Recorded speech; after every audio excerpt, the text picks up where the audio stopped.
Hello. Um, Welcome back to the stream. I guess it's part 18, 17, 18. I don't know. Um, Ooh, song's a little bit loud. Hey, Ambi.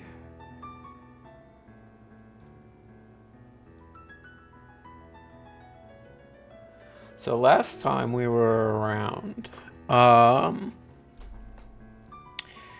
we were having some trouble trying to get pie charts to animate. Kind of look like garbage. Oh, hold on. Let me plug my Twitch stream in the YouTube chat. But we were having some trouble and it just, okay, all my stuff just disappeared. Now I'm just having other sorts of trouble. Hold on. There we go. All right. Last time we were having trouble animating a bunch of pie charts. That kind of sucked. It was 3 a.m. and it didn't go too well. So I spent some time last night, also at 3 a.m. I suppose, but off stream, trying to get something to work, and I think I've got it. I still have just the test stuff done, so we still have to take the time to actually apply it to our pie charts. But I think this should work pretty well. Hopefully, at least. So let's get our emulator spooled up, and I'm also gonna just ahead of time open up Mothball. So I imagine we'll be working in that as well today. Okay, so here's kind of what I was doing. If you can imagine each square as a pie chart, the idea was you can click on any of these pie charts and it will sort of focus them. And you'll get a little bit of a detailed summary. So let's say I click on the blue one, everything kind of slides out, and if you imagine that the purple is that detailed summary, and then you get a little back button, and it all comes back. You can do it for anything and it will nicely slide into the right location and fade out all pretty. Yeah. This kind of is based on the normal hero widget that exists in Flutter. But the hero widget only works between routes, so I just made a version that works sort of intra-route, where you can sort of specify a target, which is the blue, and then the hero widget, which is the red, and they'll go back and forth and animate nice and smooth. And you can, of course, adjust all the animation curves, things like that. But I figure we'll play with that when we actually get to the pie charts. So right now, we can leave all this stuff behind, and let's actually just delete everything here. Nice blank test page, but we're not supposed to be there.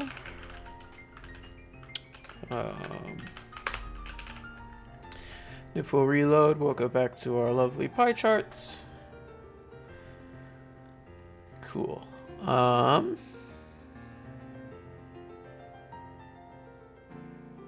Yeah, so theoretically, if we go to say total display thingy, and we go all the way down here, we can replace this flex E with our pie charts. Let's also remove the fade in scale just for now. So let's, what did I call it? I called it the intra route hero detail display. Yeah.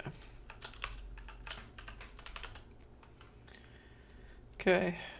And please relax. And we still gotta wait for goddamn macros.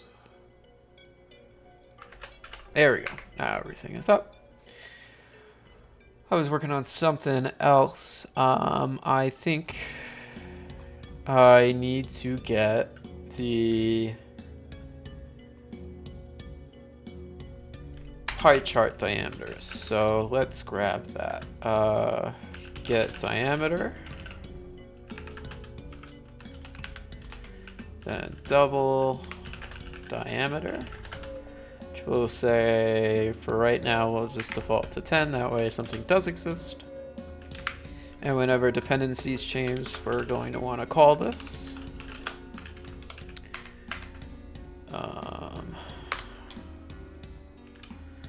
We'll do the set state in here. So we'll grab context, get our render box as render box, and we'll get the size from it. And we will need however many meal slots we have here.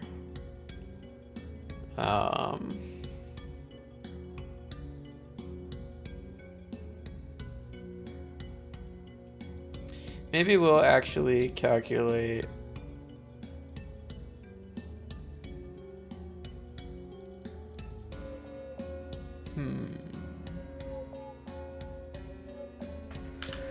let's do how about just max width?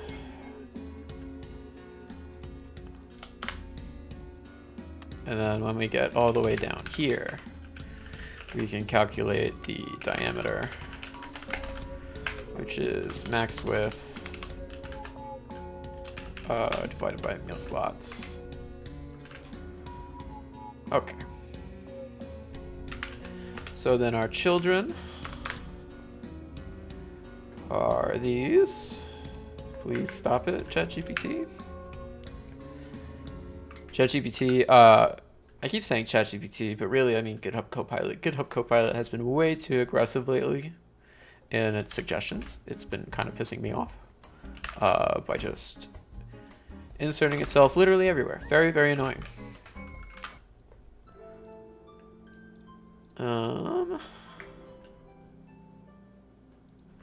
So our target size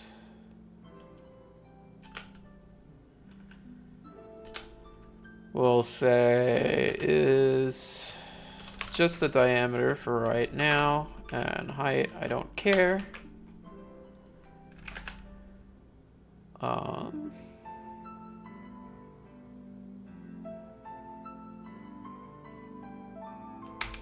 And I think we also need this, and right now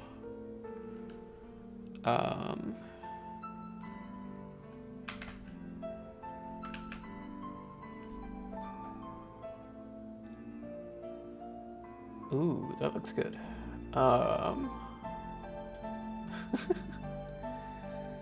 Not quite right.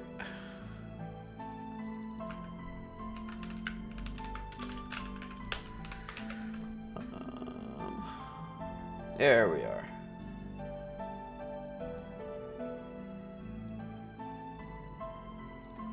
You do get a weird underline, but I think I know why that's happening. That's because our overlay. Where's our overlay? That actually exists in the bounds object. Our overlay. We'll need a material behind it. Material, child.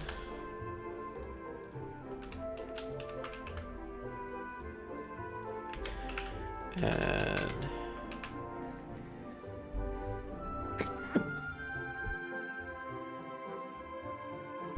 sorry, I had to sneeze. Hope I didn't blow out your eardrums. Okay, now Oh boy.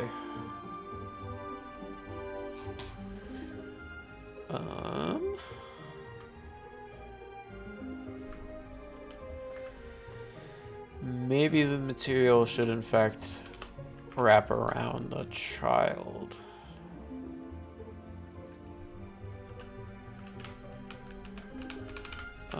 Material, child, hero. See if that works out. Yeah, there we go.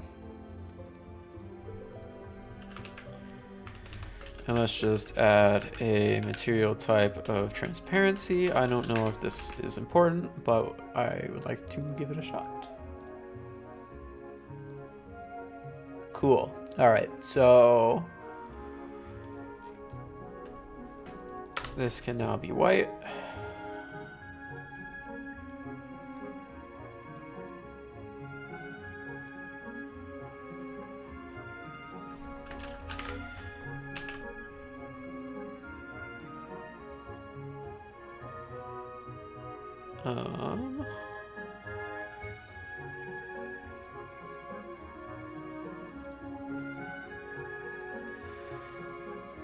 The only thing I think we should add is we should specify, I guess I don't have a thing for child spacing, so we should do that too.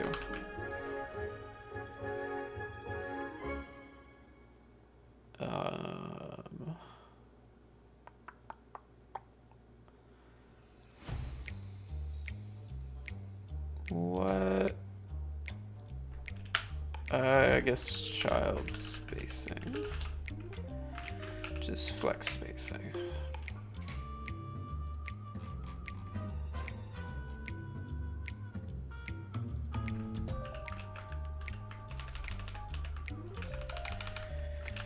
Spacing, widget, child spacing. Go up here. And this should default to 0.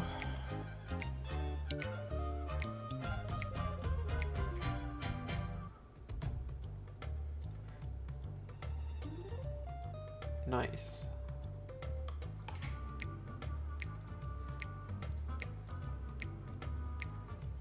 That worked really well.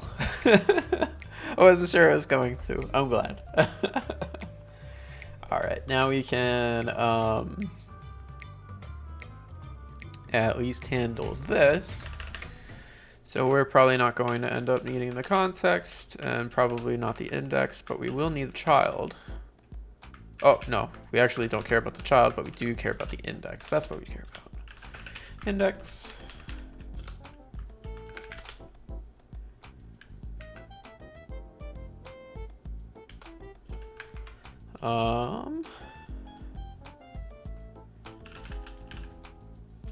Index equals null. So we're gonna want, how about detail widget? That looks fine to me.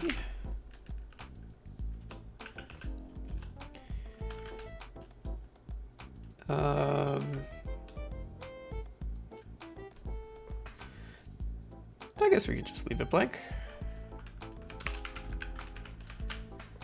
Guess we don't need to specify it necessarily. I think the size box should just handle it itself. Yeah, okay.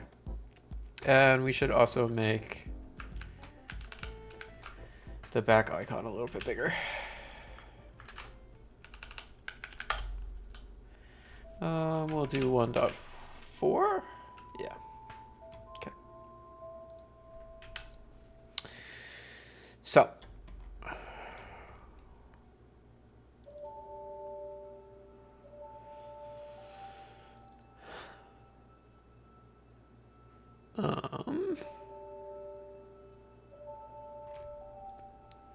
We will want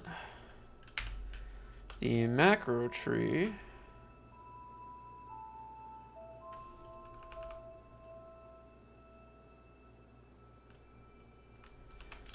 and I suppose we'll want entries. an element at index. Then we'll get our macro entry.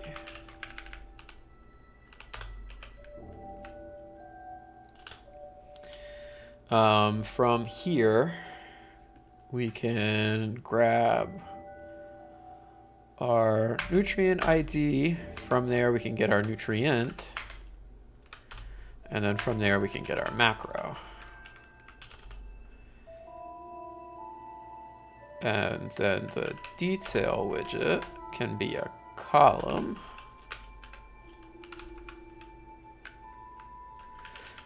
Let's just make this a separate widget. Why don't we? How about stateless? Let's call it macro pi legend. And it will be the legend of what each section of the pie chart means. I think I'm too far down.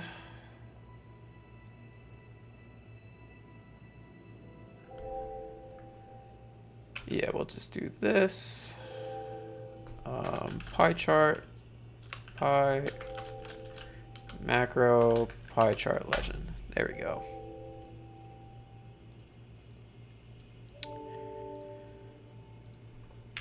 And macro entry, macro entry.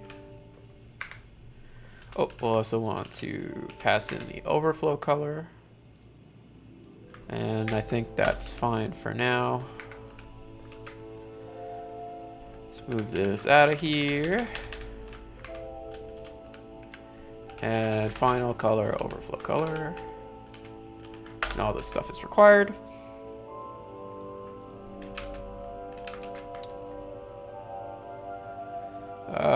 Music's a bit loud, hold on.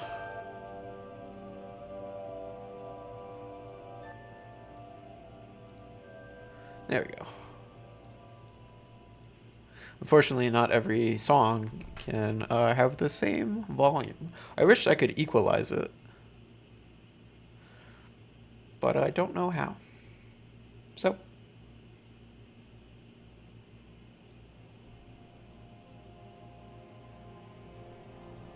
Alrighty. Column.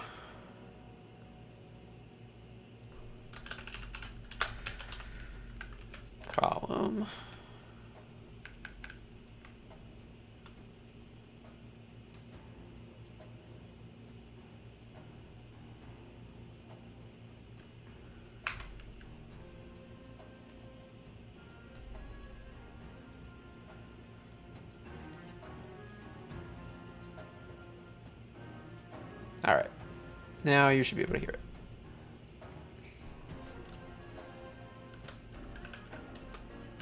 No, I had to fix it.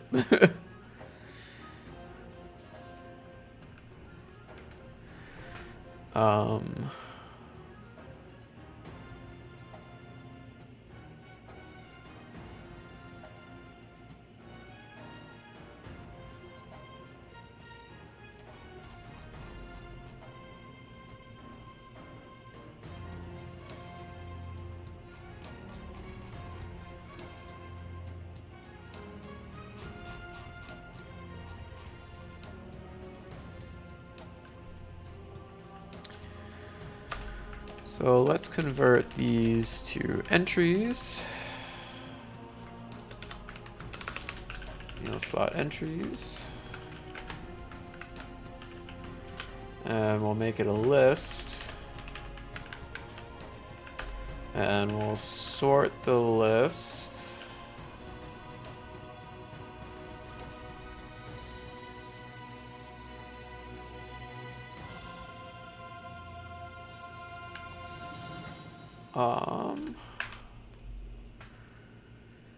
Yep, that looks good to me. Oh.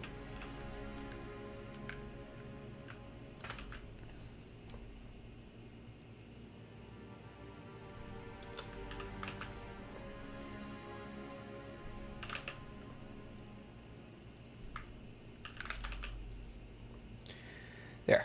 And so meal slot entries.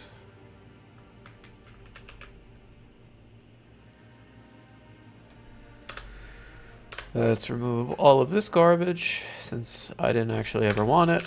Row.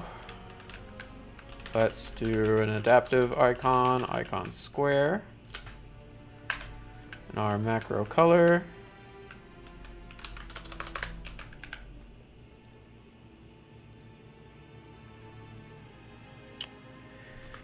This can actually come out.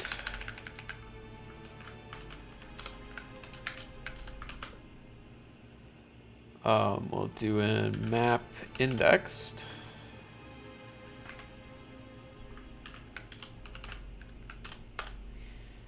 And we'll grab our color scaling down here.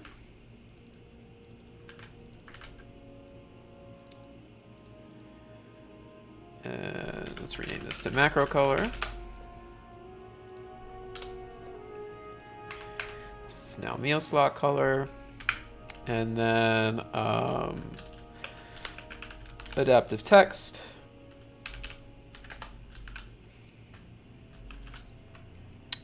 Meal slot name. What's wrong? Name isn't defined for this. Ah, there we go.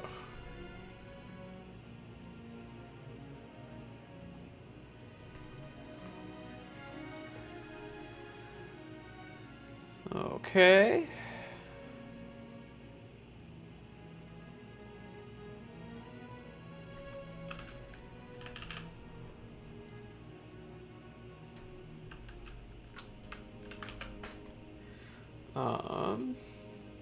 And then we'll add in the same, but for app color scheme disabled.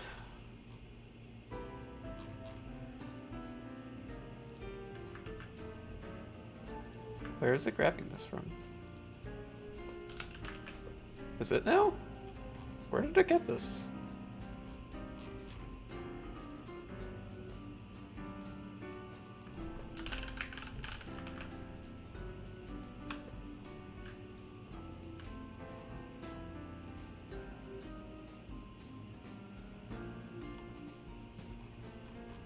Oh. Well, anyway. Let's do it this way. This can be const. And then we'll do the same thing for overflow.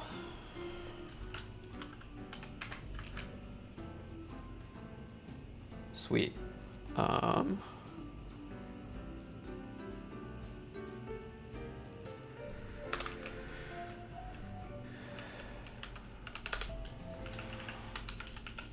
Let's do a box fit.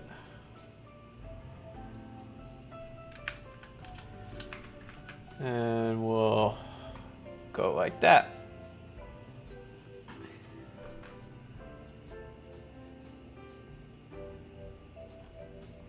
And you know what? Let's actually grab back that value.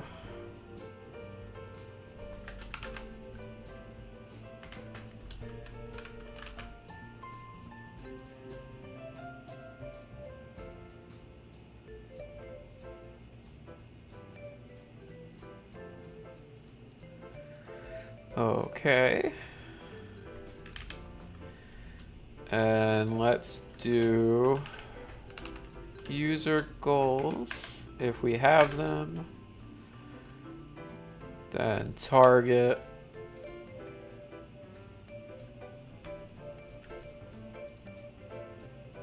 You can just do that? Oh, that's so cool.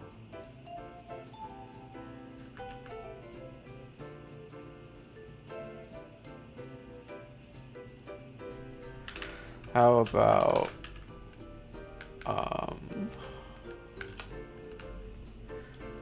just leave it as null if it's for nothing.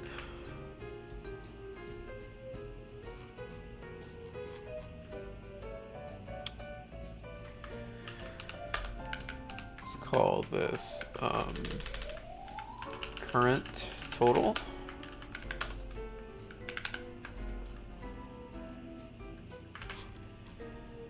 And I guess we gotta remove the const here, then do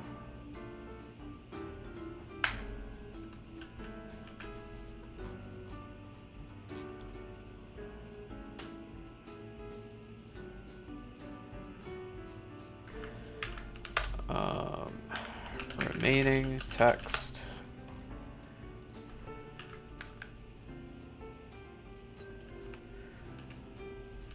Well,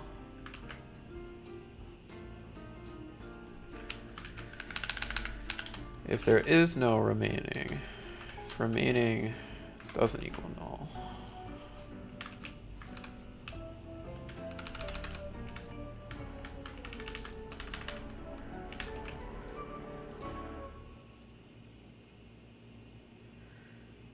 okay.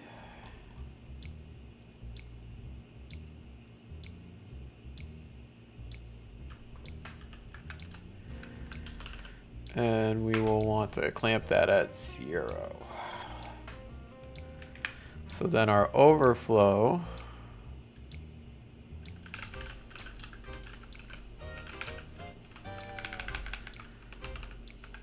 do the same here.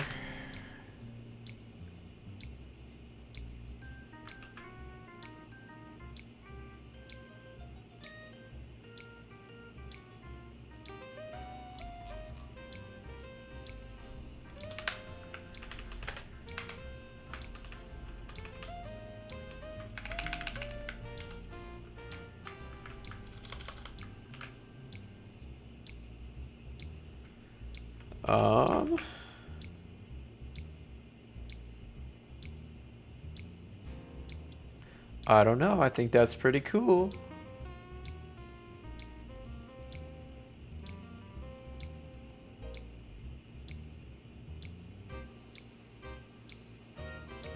Any thoughts, Envy?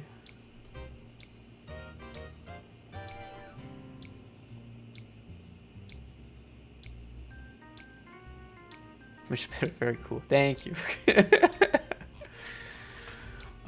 Let's try and see if we can get that fancy fade in stuff to come back. Smooth. Sorry, fade in scale.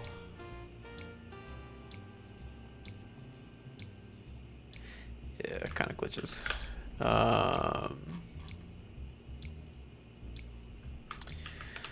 What if I do it this way?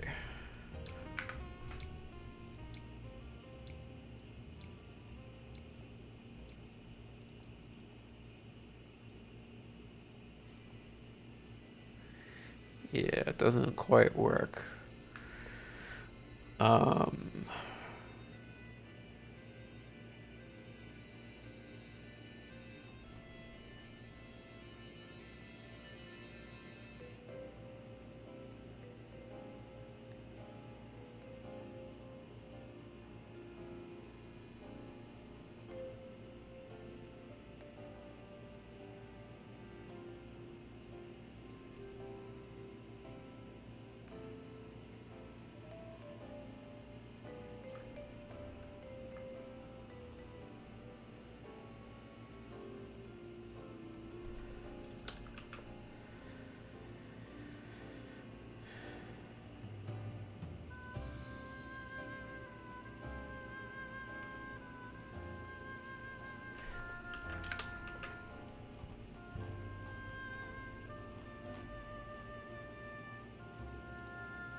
Cool. Now when it shows up, it even has a nice little like popping out animation.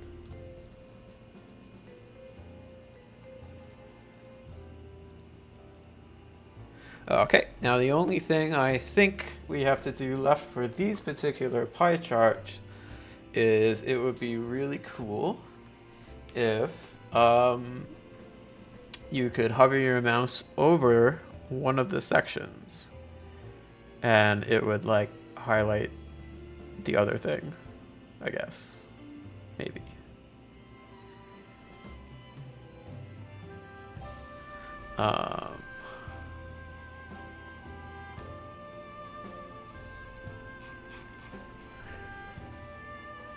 Though I don't know if we'll be able to, but we'll give it a shot.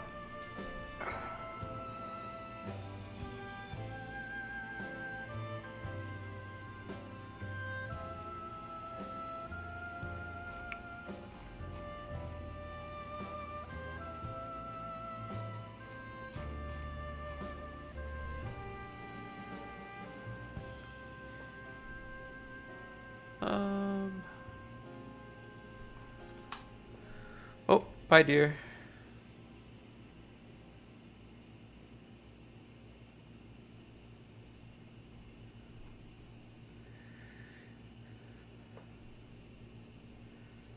Thank you for making the zeet. Having ziti tonight. Love ziti.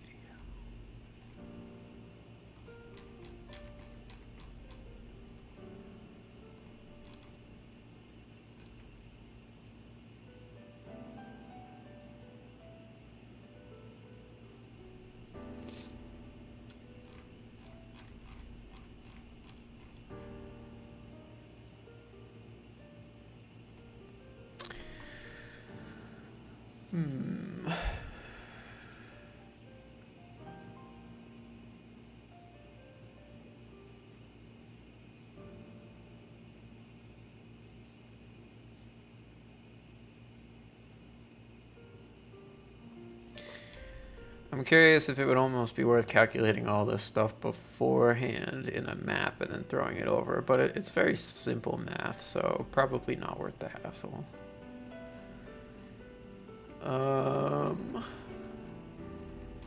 Alright, so I did want to do stuff with the pie chart.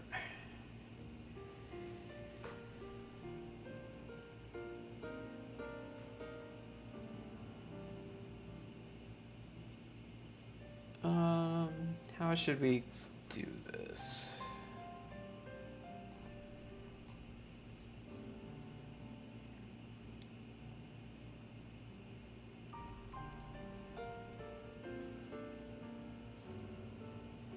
So let's look at the pie touch data.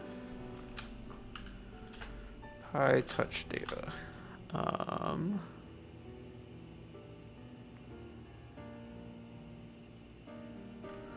So what is you can change the mouse cursor based on the provided thing. I don't need the mouse cursor to change. The hover event is interesting.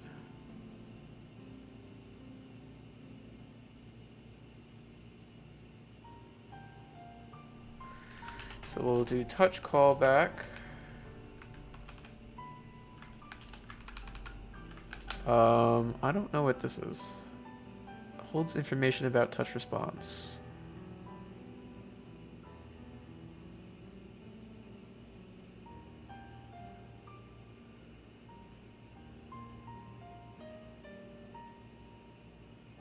I guess this just tells me what was touched. So let's do touch event. Well, let's call it event, and then we'll call this one response. So if event is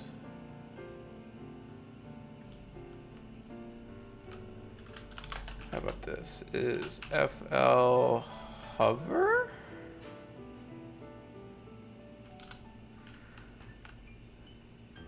FL, it said that there was like I thought they said that there was a hover version.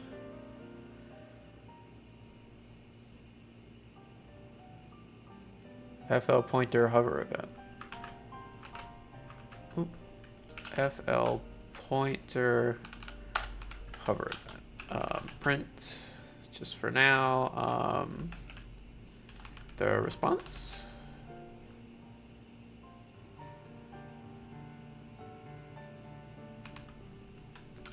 Let's just try that.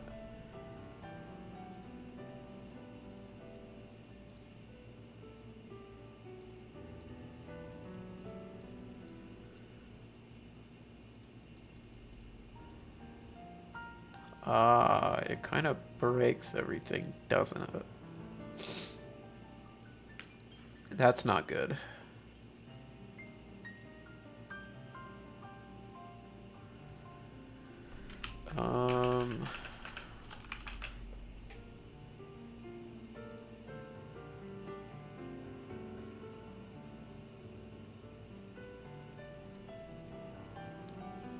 I guess now that I think about it,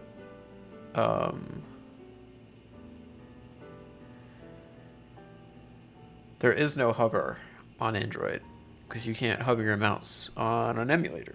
So that makes sense. Well, like on a phone, you don't have a mouse.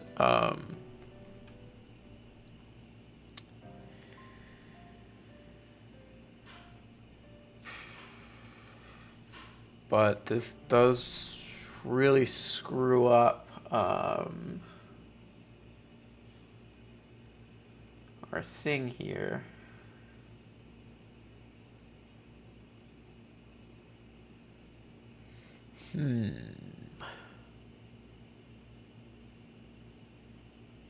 How should this be handled?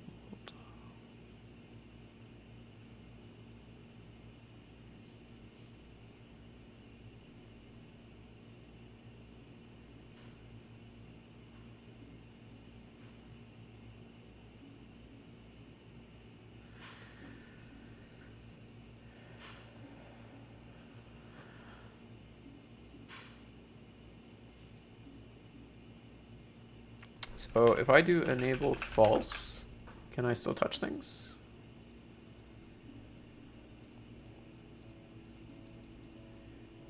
Yeah, for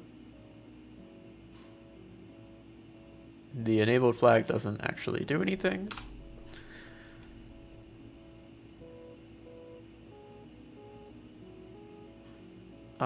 If I just remove this, can I start touching things?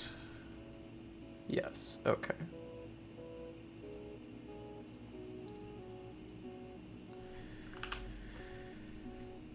So, we'll do PyTouch data.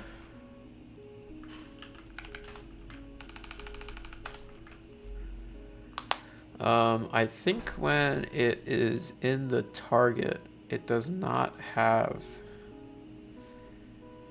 the key that it used to have.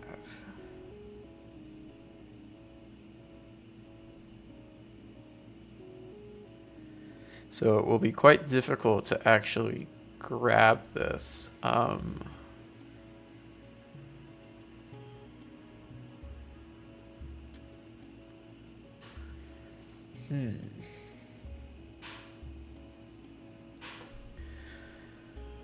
We may not be able to do it.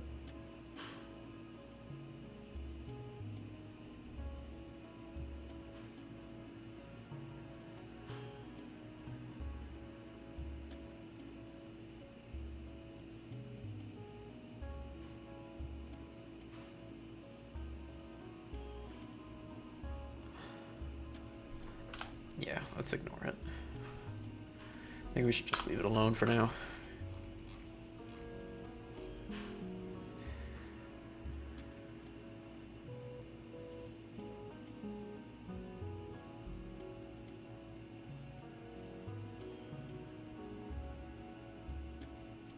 I also think it might be cool to have the units kind of in its own thing over here. So we'll grab this out.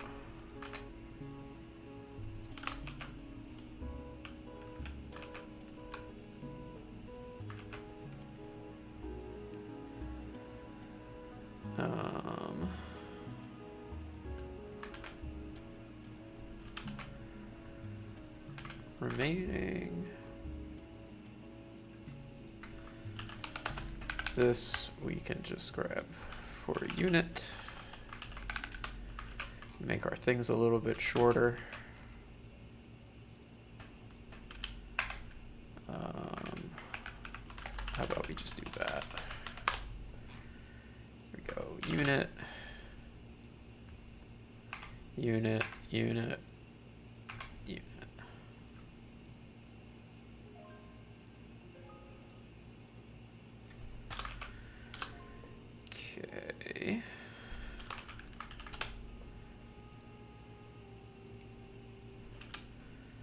we'll do the same thing.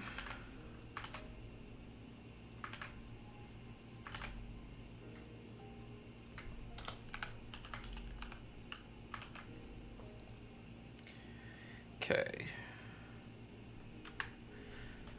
Now we can do an expanded divider.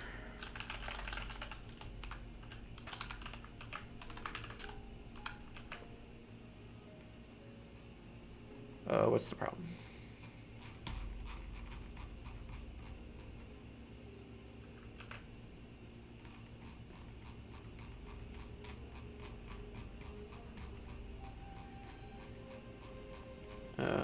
Hello? Can't see the top of the error message. You know, that's a really big problem with Flutter, is the error messages are so long that it's almost impossible to use anything when you get a flex error.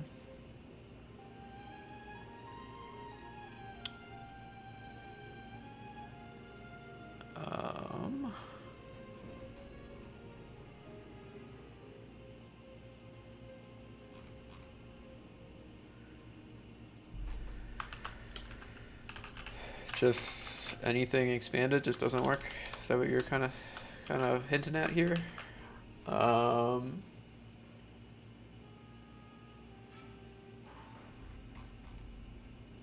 It's a bit odd because there should be a scaled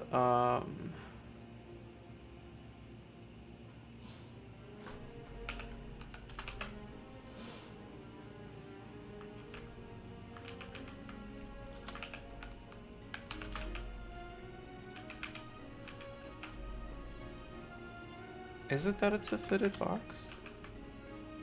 Yeah.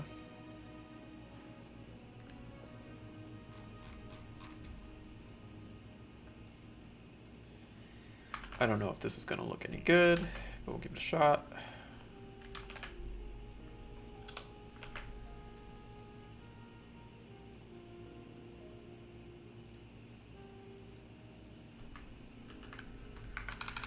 And we'll add some indentation. Just say it's like 4, and indent is also 4.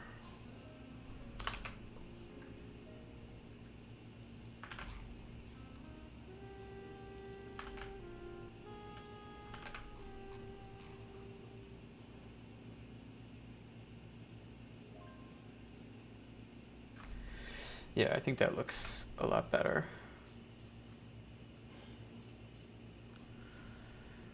I really wish it did still scale nicely though. What if I do it this way? Fitted box, fit, box fit, scale down. Nope, still an error.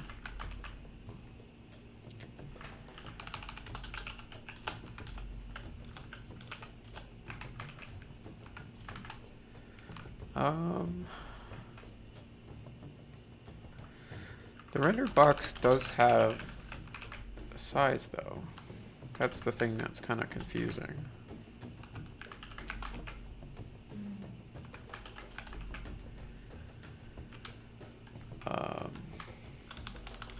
But the main axis alignment we can at least center. There we go.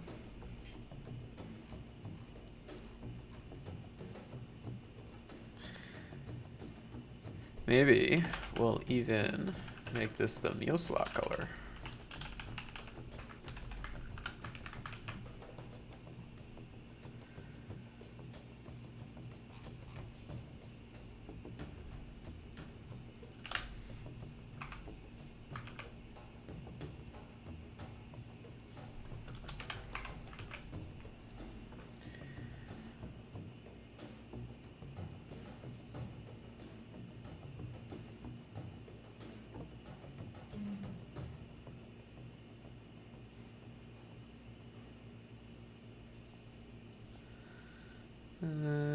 That kind of looks bad. I think I liked it the other way, actually, where it was just one.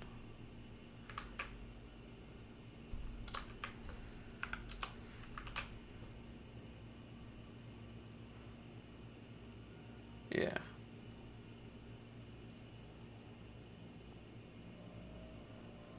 I really like this animation. I'm glad it worked out.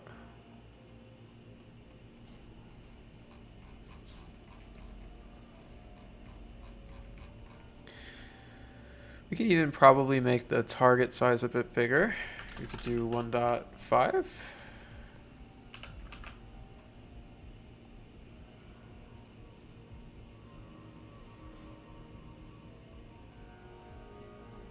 Let's do 1.25.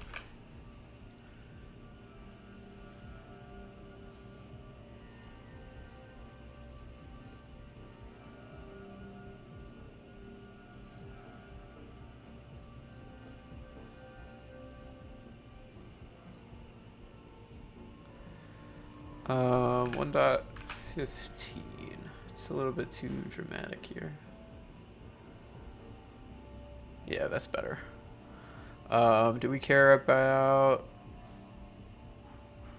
any of this? This looks good to me. Takes about half a second for the animation to complete. That looks good. All right.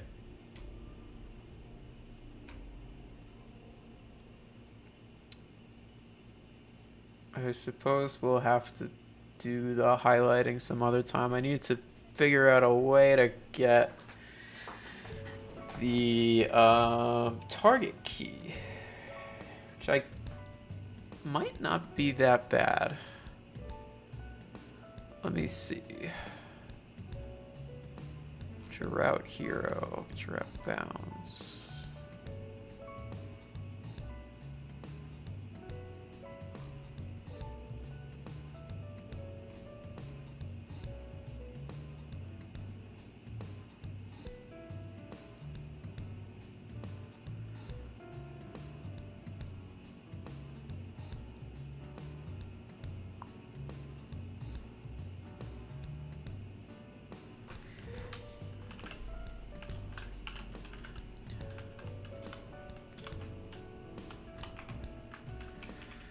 Yeah, I can't copy or give it another key.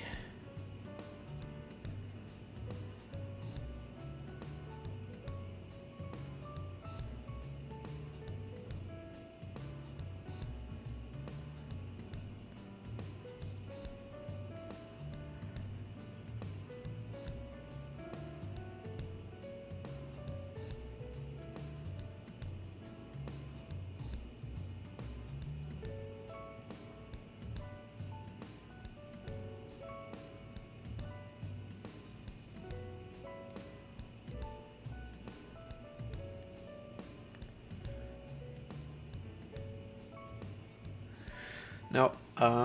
Doesn't look like I'm gonna be able to do it because I can't set the key to what I want.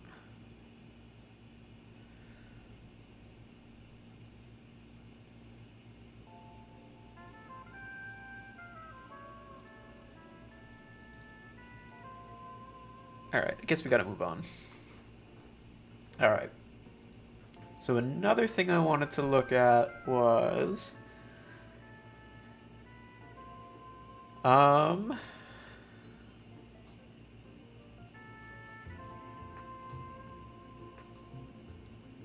adding like a big graphing area where you could graph whatever you want over time. So you could look at your sodium levels per day, things like that. If you've been hitting your protein targets, things like that.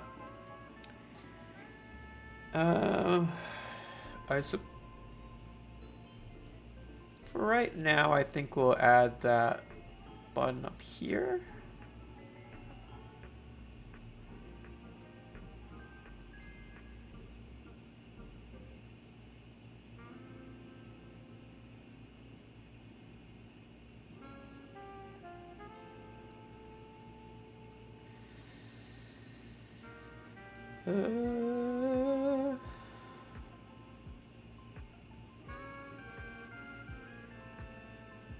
Yeah, okay. Anyway, back to the home screen.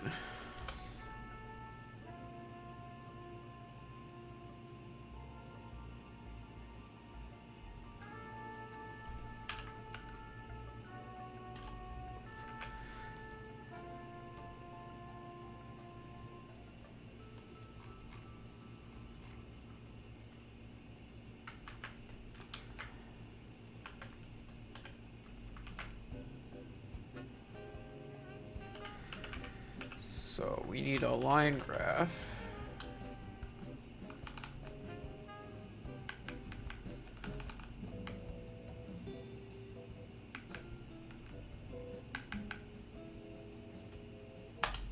I guess that works.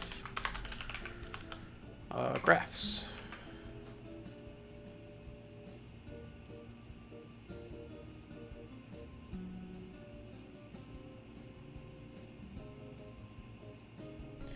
Let's make this stuff way bigger.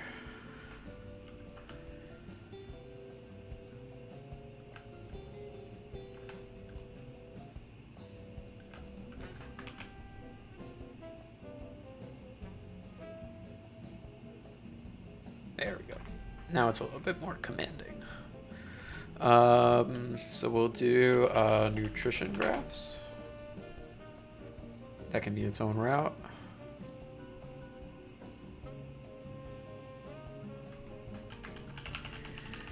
Nutrition graphs .dart, or just should just be nutrition graph. It's only one graph. Nah, we'll do nutrition graphs. Nutrition graphs. Okay, we'll add that as a route.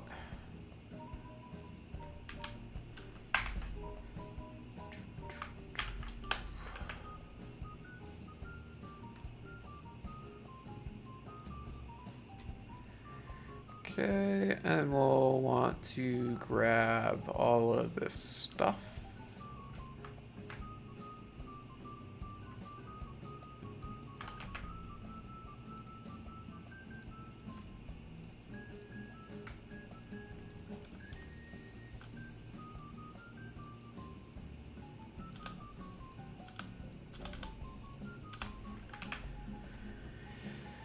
All right, so I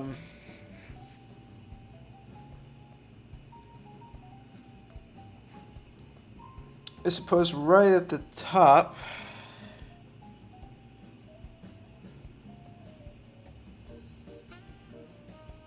we can have some date selectors. So let's do a row.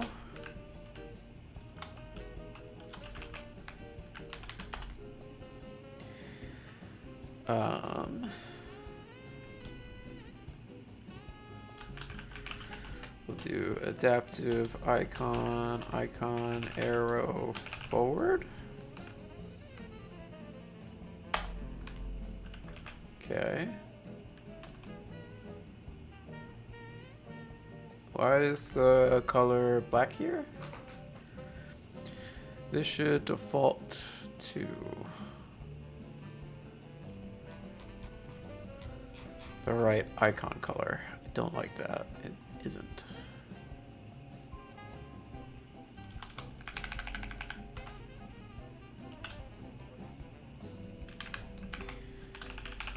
Color.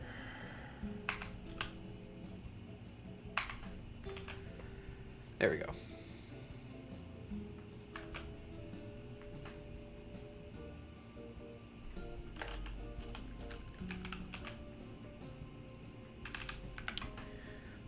We'll do date time, start date, and date time end date, which can be now to UTC strip time. So we'll want to get the start date via the nutrition controller.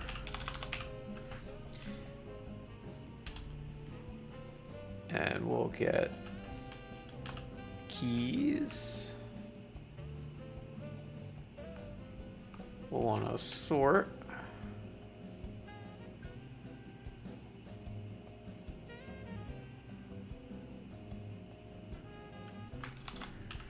Well, I guess we can go to list, then sort, then first.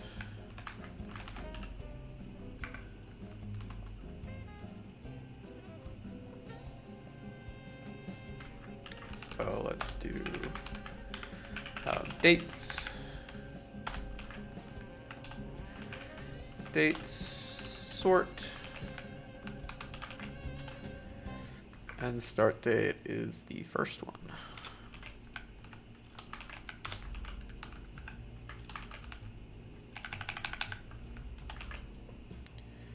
Okay, this can be late. Reload the page.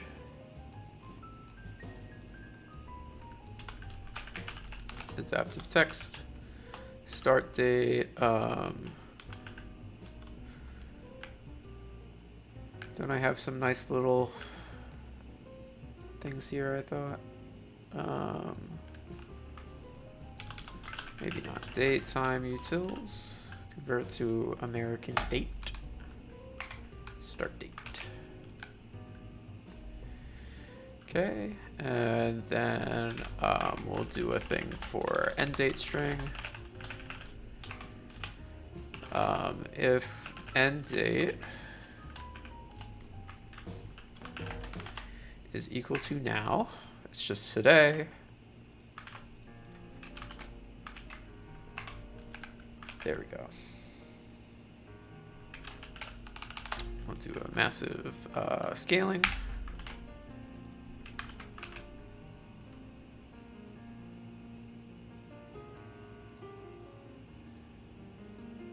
And we'll make these expanded.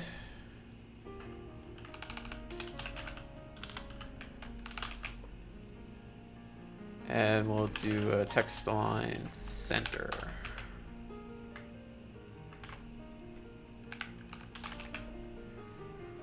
Okay. And we'll add a divider.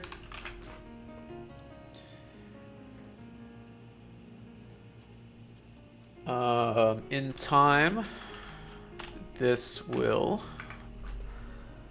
be selectable, but for right now, we can just leave it as is.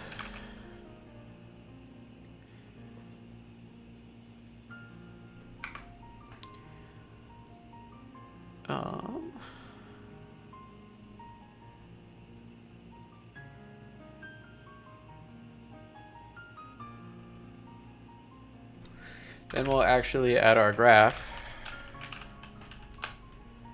And then here will be graph options. So let's create those.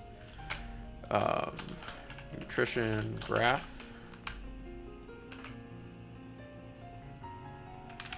And nutrition graph options. Let's actually remove the nutrition part just because it's a bit long. So we'll do graph options.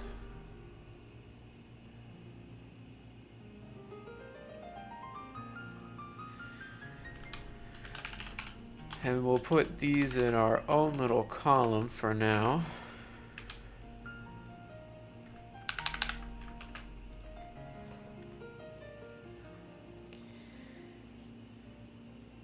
And I think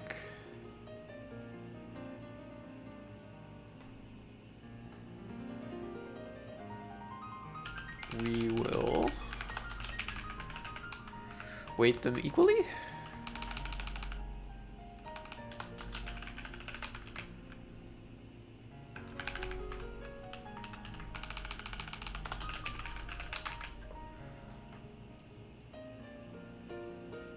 Yeah, I think we'll weight them equally. There is something else I wanted to build, which is basically a flex that switches between being a column or a row based on the screen. So if you're in portrait mode, it should be a column. If you're in landscape, it should be a row. So I suppose we'll call something called responsive builder. And this will have a state of responsive builder. Sounds good. And then we'll do a did change dependencies. And my hope is we can figure out which side is longer. So let's also actually make a class. We'll call it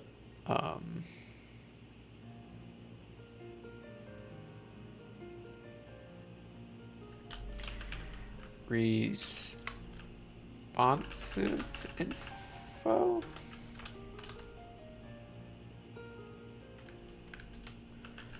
And this will have an enum for device type. And then another enum for device orientation.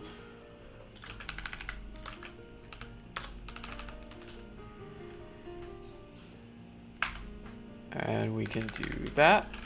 And we'll make it const.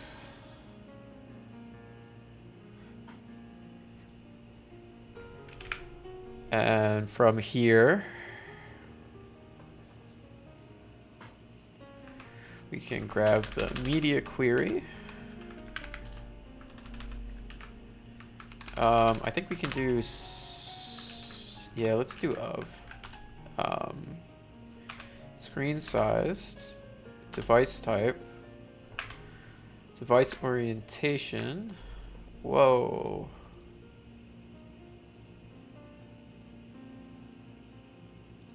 Oh, okay, cool. Then this already exists. Orientation. Orientation. Didn't know that was already a thing.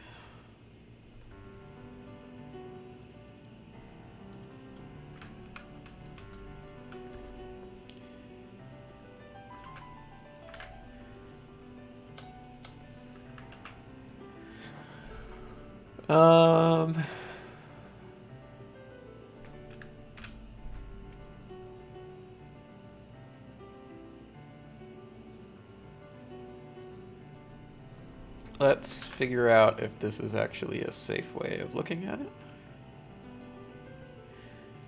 So ChatGPT, is this a fair assumption to make when picking a device type?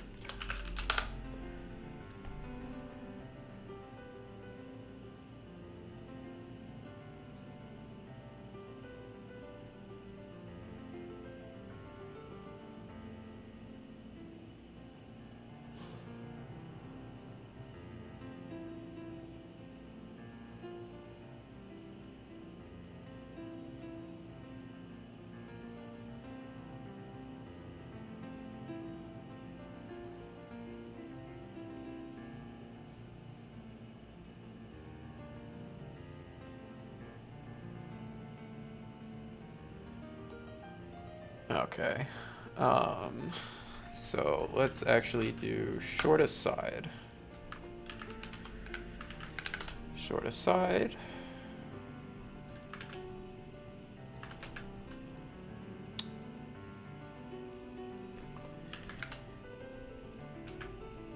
And responsive info.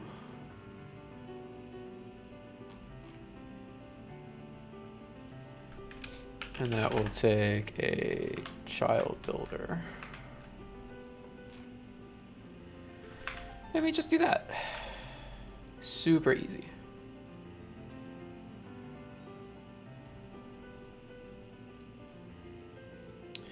So now we'll do a responsive flex. And this is a stateless widget. Call it responsive flex. And it will return a responsive builder.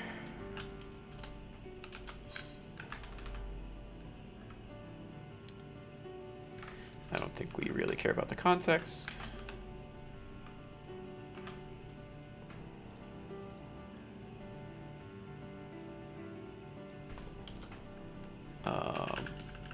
We'll do children.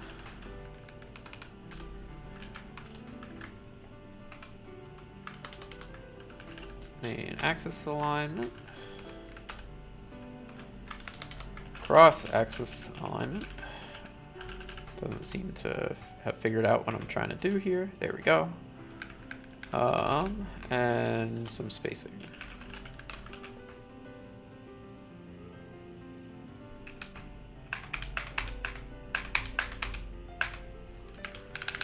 Okay, we'll throw all this down here.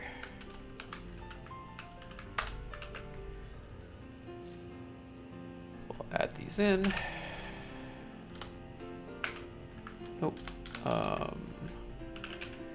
Responsive builder and then responsive flex.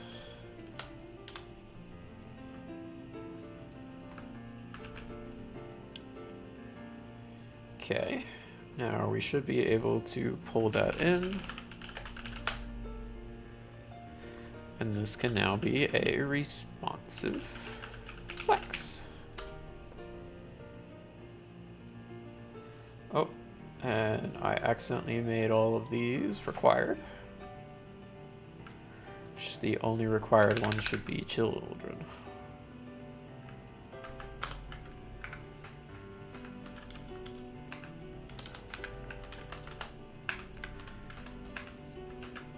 Okay.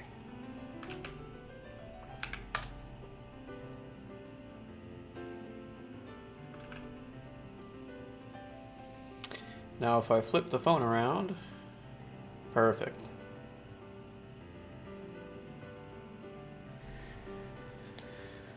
I don't know if this thing already exists in Flutter itself that you could just call somewhere, but in case it doesn't, now we have our own, and I like having our own stuff.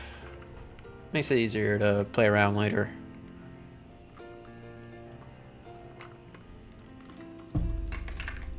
Excuse me, getting a drink.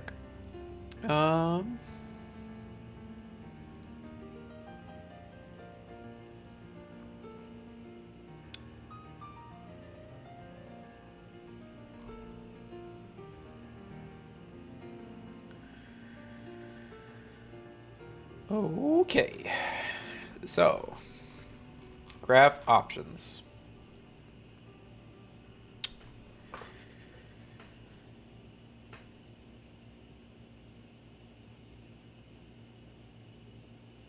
This will be interesting.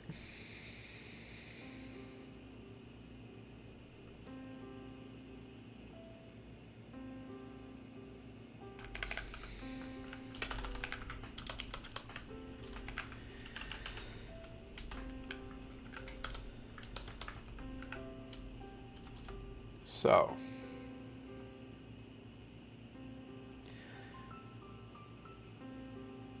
we will pretty much want an entire list of nutrients.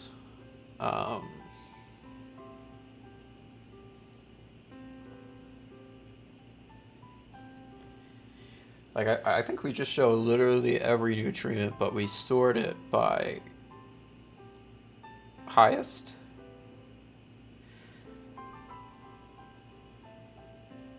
So, in a weird way, we're kind of doing this. Yield slot instances. Then we'll iterate.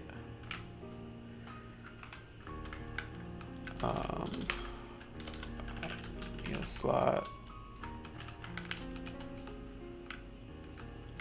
Or let's just call it an instance. And we'll want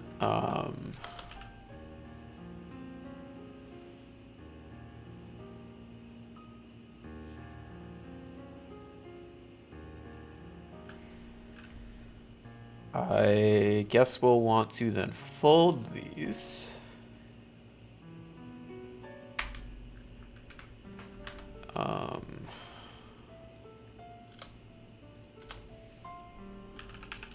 Fold.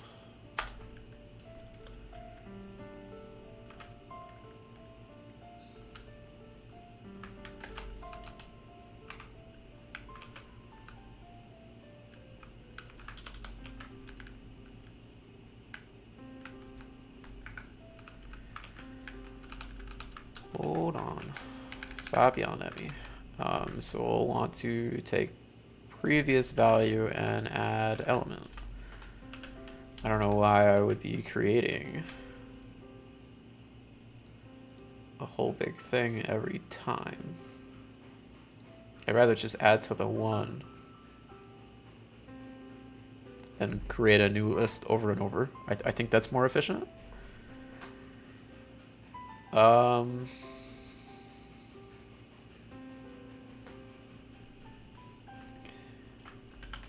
Let's ask ChatGPT actually.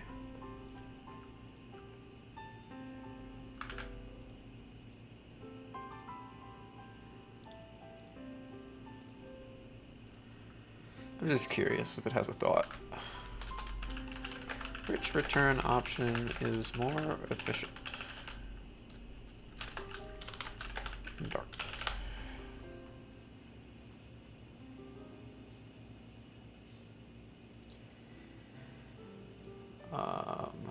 At all is far more efficient. I thought so.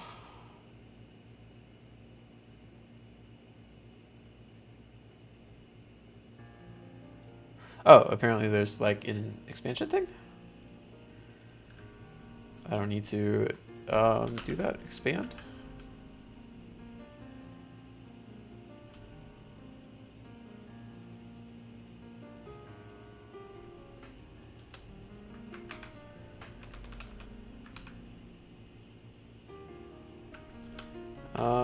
And this doesn't even really need to be a list, in my opinion. This can just be an iterable.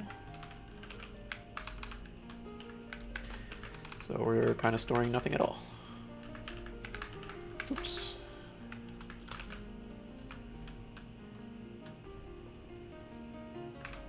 There we go.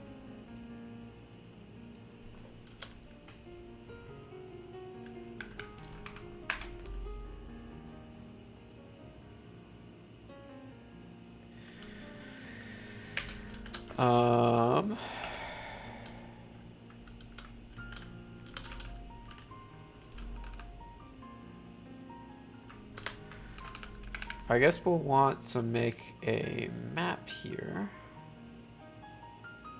Oh, hey, Sejin. How's it going, man? I saw that you went live a bit ago.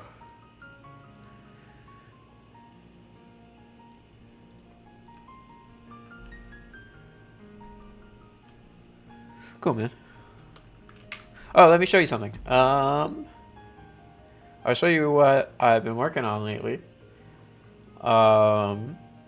Just to get your impression.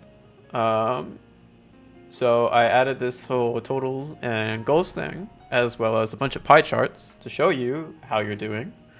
And you could select any of those, and it will break down by what you did: breakfast, lunch, dinner, remaining, and overflow. I think it's pretty cool. Just to give you some context. But right now we're working on a big master graph thing, so you could effectively graph anything you want over time. So, you know, you can graph your sodium levels, you know. Could be bigger, like the pie charts, you mean? Text looks a bit small. Yeah, you're right. I'm hoping on an actual phone it'll look a little bit better. But I don't know. I have to test it. I figure, you know, we could mess around with text stuff when we're ready for it. Like text scaling.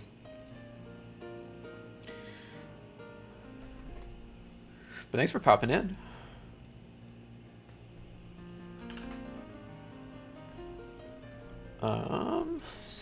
So I was supposed to get the nutrition.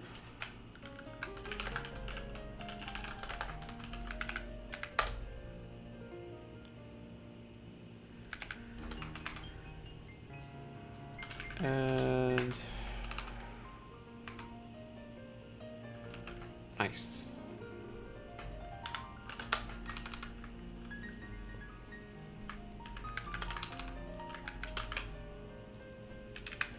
Okay, and now I want to sort these.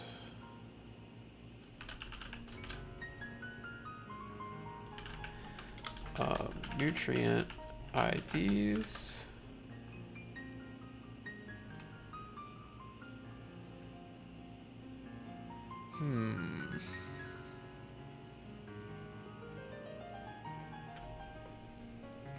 Or we can use my new friend. Where is it?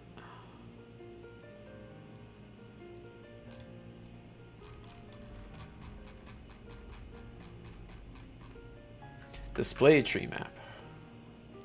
This thing is awesome.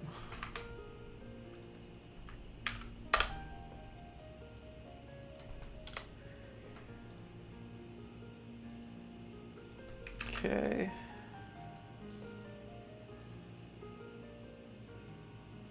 Oh, it compares the keys. Never mind. I guess I knew that at one point, but...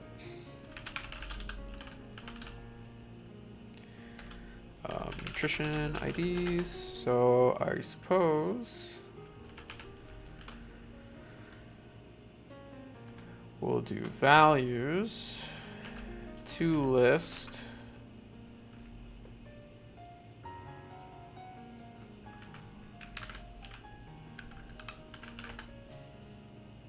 not values, entries, entries.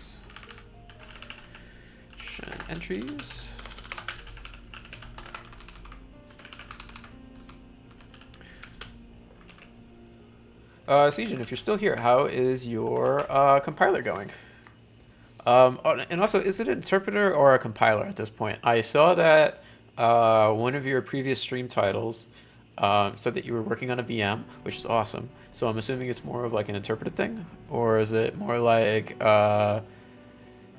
Java, where then it kind of you're still compiling it to a bunch of Java gets fuzzy. I'll let you just answer. It's compiled to bytecode. Okay, cool.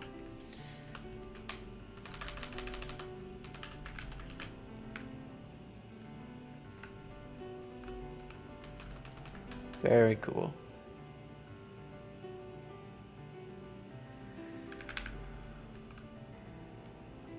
I would love to pop in one time and get to take a look at everything. Unfortunately, I have been very busy. But I do need to pop in at some point just to say hey. So I apologize for my absence. Finished function execution with local and global scopes. Cool. That stuff's so awesome, man. I would love to be able to do that. I would love to get into compiler design or something like that. It's just such a cool field. I have a bunch of books to my right for like operating system fundamentals and like Linux kernel development. I haven't opened it, unfortunately. I plan to, but I haven't quite yet.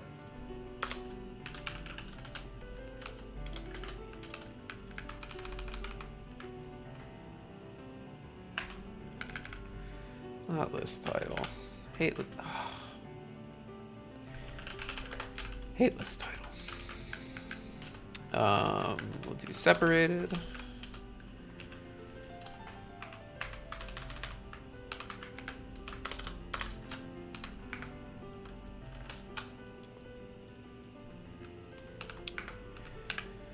And item count. How easy to read those books? Is it like practical stuff?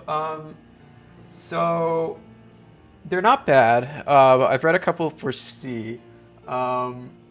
I'll say the C programming language, actually made by like Dennis Ritchie and Brian Kiernan. That one is a bit hard. They sort of expect you already to know C when they try and teach you it, so that kind of sucked.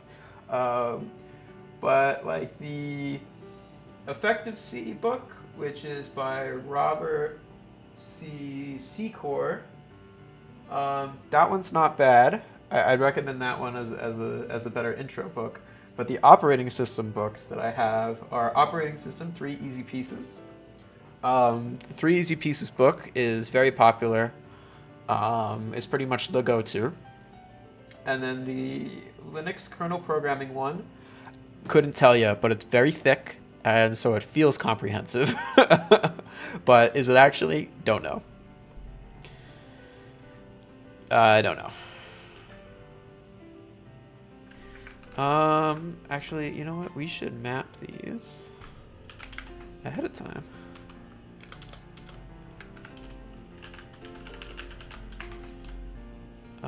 And then look it up.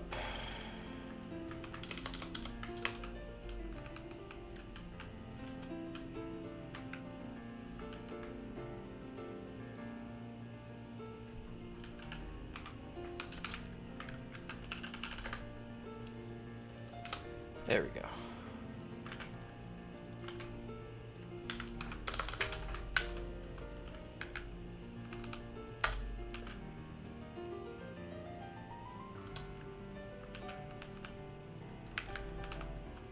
But they're not bad books. I can't think of another way to get the level of information that, at least for the operating system ones, that the operating system ones would teach you in any other way.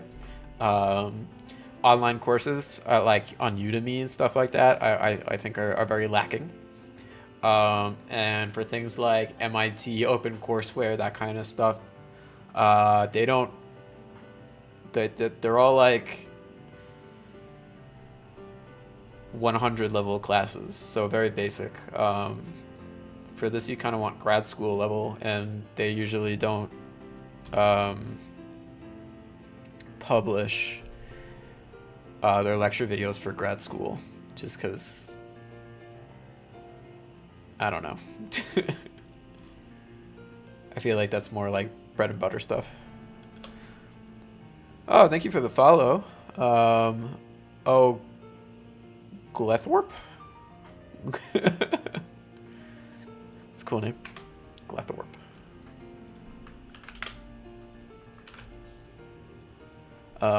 Maybe we'll do operating systems and make our own little OS in Rust. One day on the stream, but I might be a bit nervous to try that because I'm definitely not going to know what I'm doing for 90% of it, as I'll be referencing the books. So it might be a little bit boring for anyone to watch, but you can give it a shot. We've got item count, nutrients, stone length. Cool.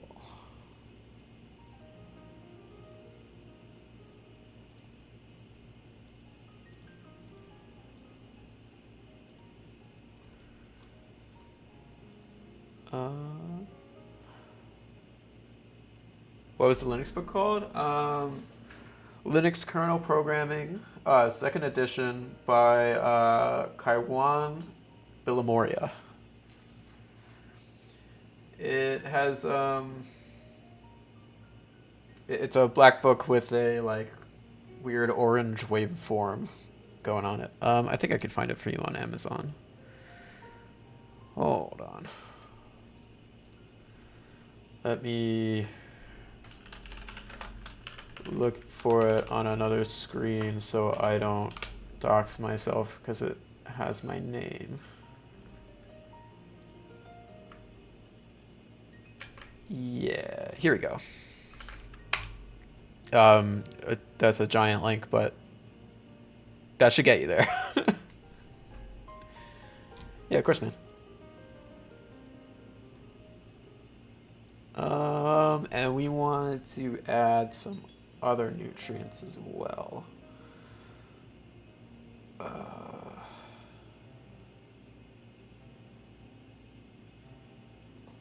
I can't remember. Are sets ordered? Are there ordered sets?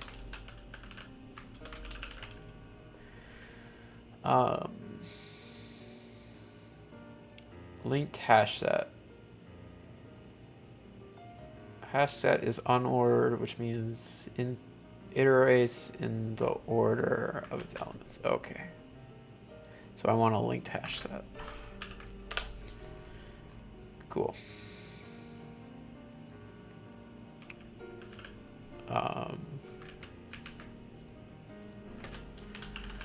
Linked hash set from all of these. And we no longer have to make it a list. Very cool. And we will want to go to the nutrient ID map, get all of the values, and add them in.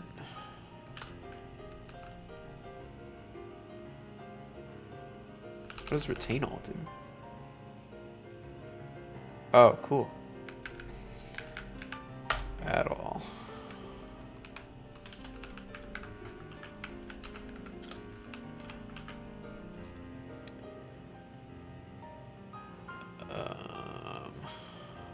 Element at. We're gonna need to put a back button up top here so that we can actually escape. We'll do adaptive, no, compact icon button, icons, arrow back, iOS new, and navigator, hop context.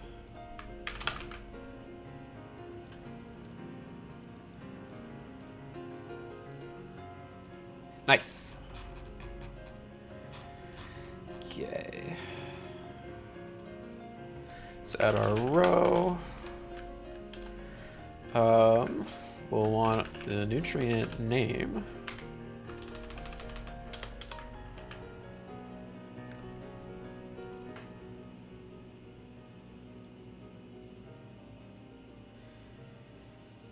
This feels backwards. Yeah, there we go.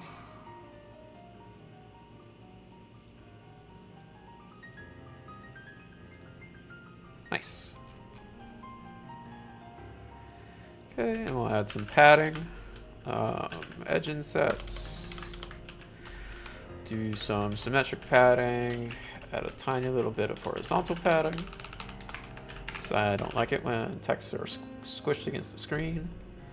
But I did like it when the dividers were. So I guess we're putting it in here. Oh, and my music stopped. Thank you, YouTube. We're also completely off of my playlist now.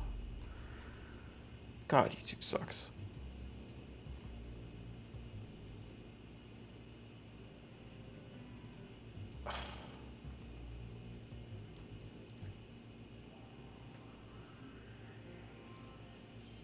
There we go.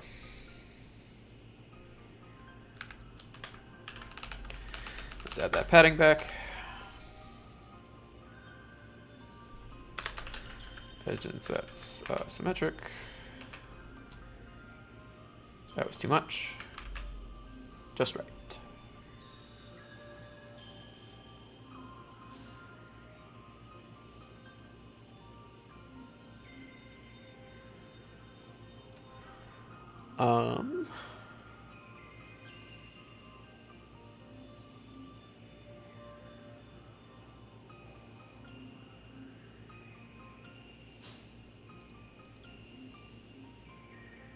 I guess let's do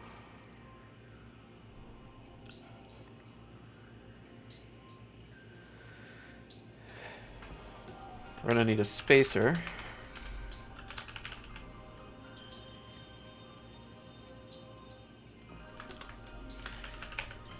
And a checkbox.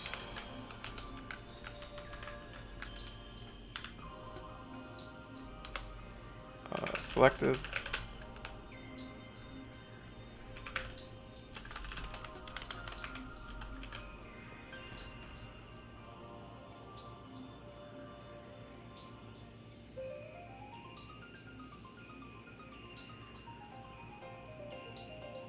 I guess a linked hash set isn't quite what I want. I guess it's a linked hash map because then I want to specify if I'm using it.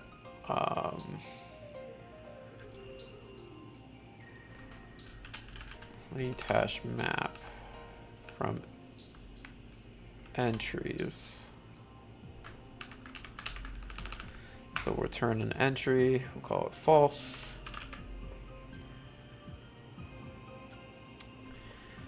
And we'll map these to an entry.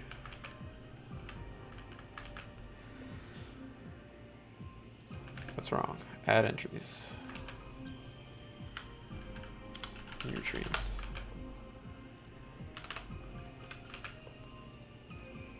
It's fun getting to play with all the maps that I never get to normally play with. But all of this really needs to be brought up into here.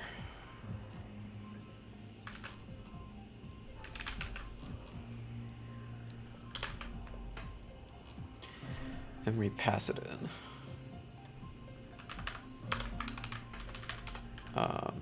Nutrients.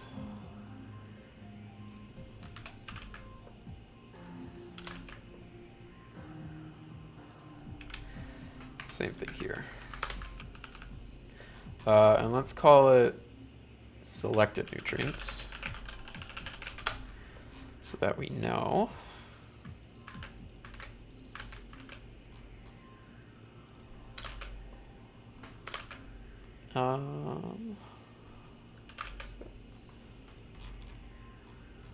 Okay.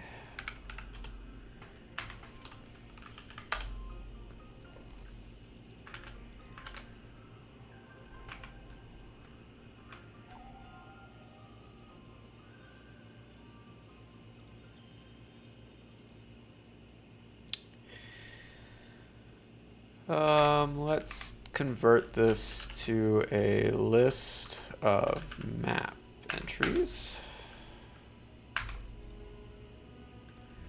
These don't have to be growable.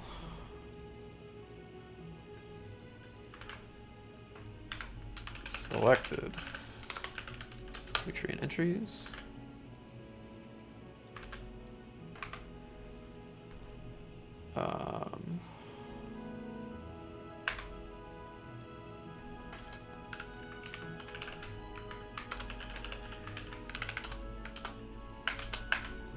Cool. Then value is selected.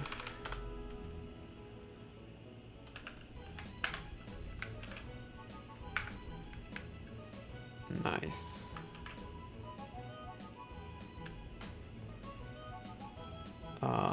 And we still need to add that for here.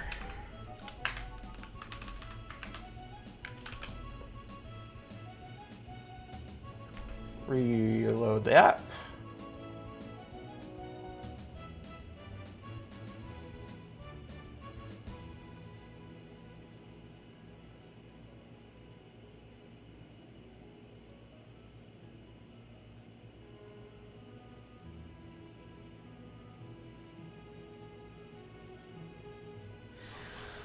These checkboxes look weird to me.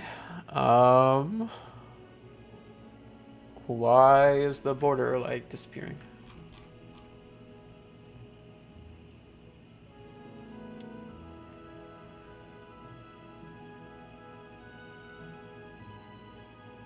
I thought we already like solved this problem. This is an old problem.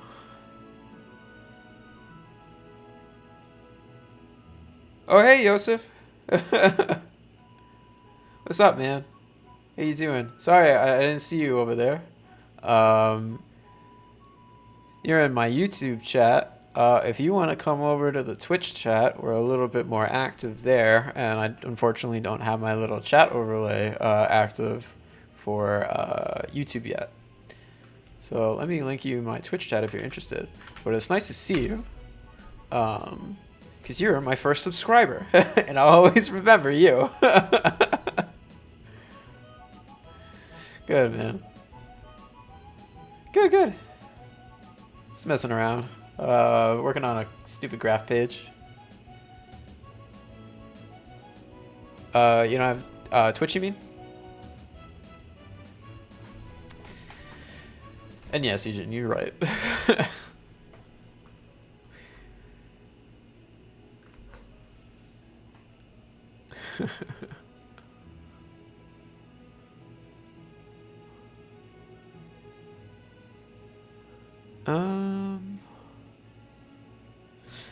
Yeah, this should be a white border.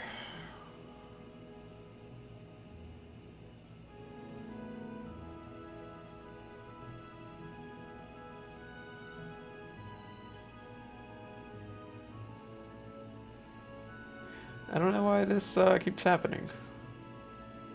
Let's see if the widget inspector can help us out.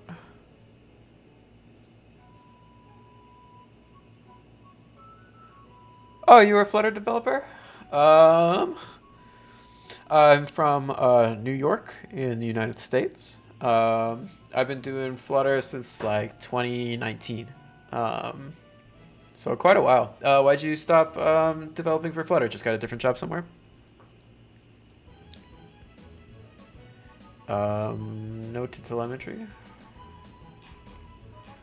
All right, let's figure out these checkboxes.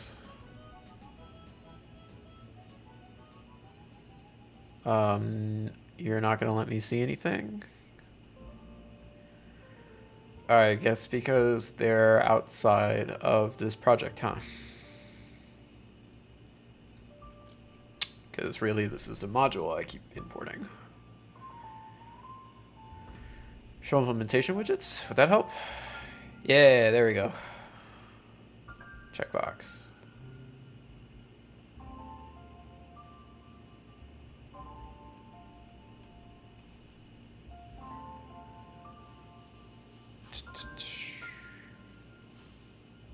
But I'm glad you could make the stream, Yosef. Cool to see you. Think the programming's difficult? Yeah. I agree definitely about the less jobs. There aren't too many Flutter jobs, even in the US. Yeah, I believe you.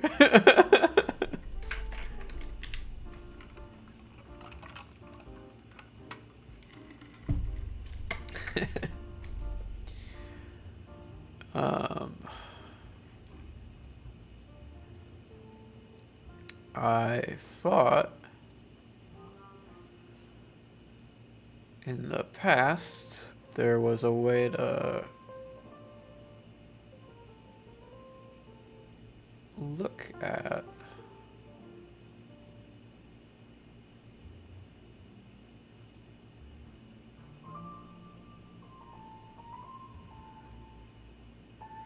I guess not. All right, moving on. So in here, this is really ugly.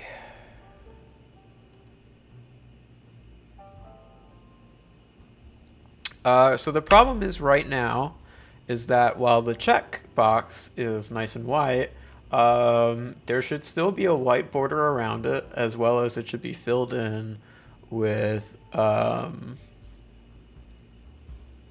green. So I was trying to use DevTools to see if I could inspect the checkbox itself to see if it's actually, you know, getting these parameters. It's not letting me do that though.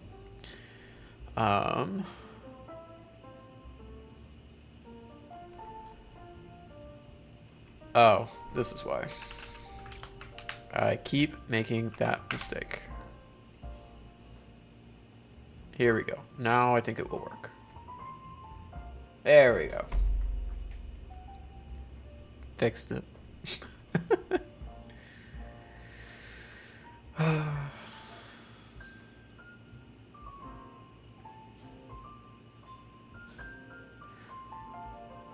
I thought I solved that on another stream because I remember I had that same problem where I was actually looking at the widget.value. I thought I corrected that. I guess not.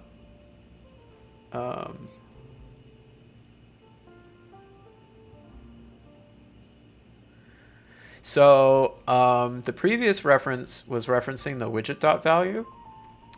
And if you look over here, the is selected is grabbed from the map.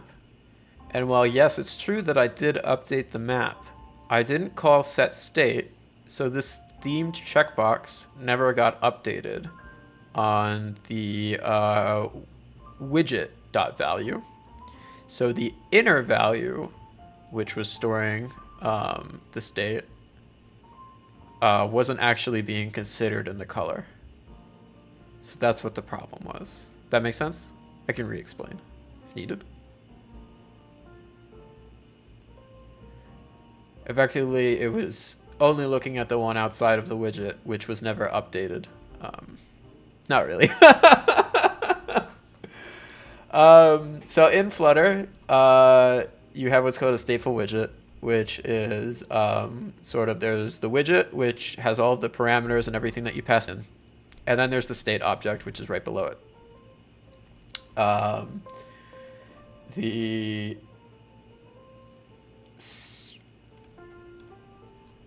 widget gets all of its values from its parent. So you have theme checkbox over here, and its big parent is graph options.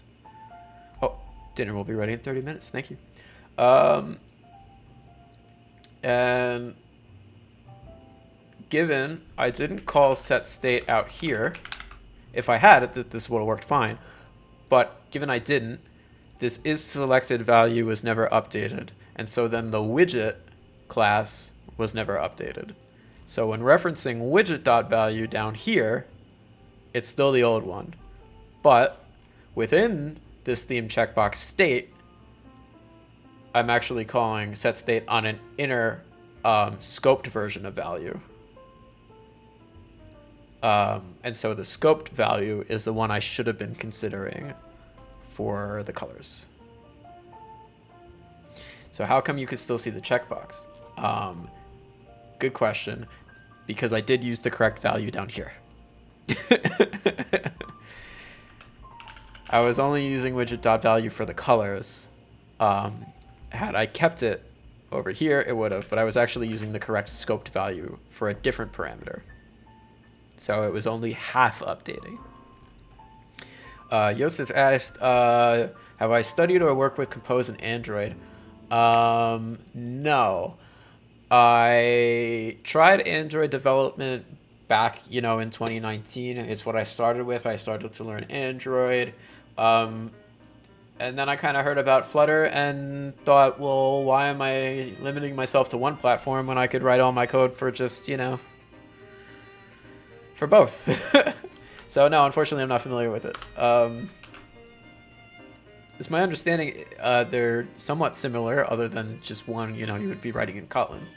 But I think a lot of the names carry over because the Flutter widget names are based off of Material Design, and so is Jetpack Compose. Material Design is Google's big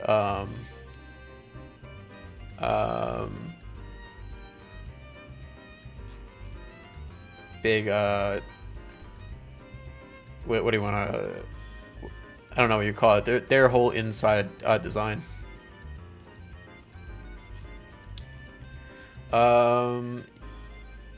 You're asking why did I forget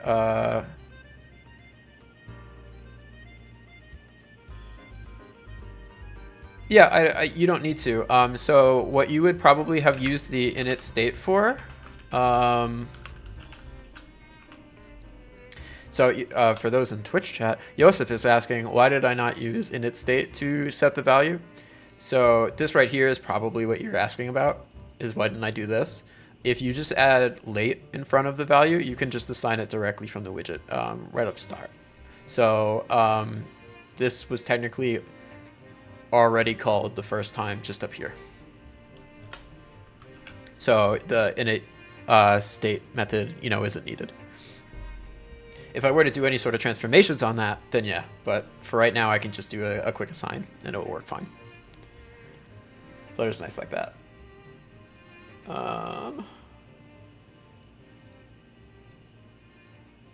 Yeah. All right, let's get that graph going. So the graphing package we're using is flchart. It's where our pie charts come from. I would like to do another fancy line graph, I guess it's called. Line chart. Yeah, line chart. So let's do line chart.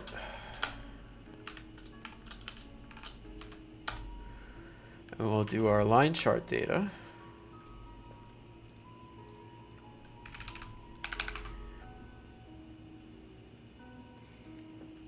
No problem, Sejin. Have a good night, man.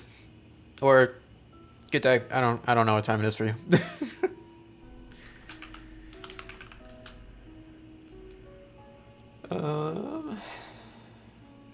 So we'll need. How does line chart data work? How do they expect this to be formatted?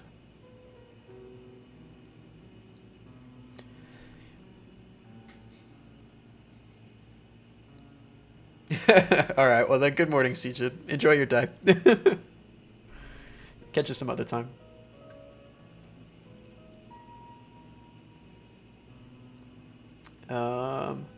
Oh, Yosef, I forgot to ask you, where are you from, Mr. Samir?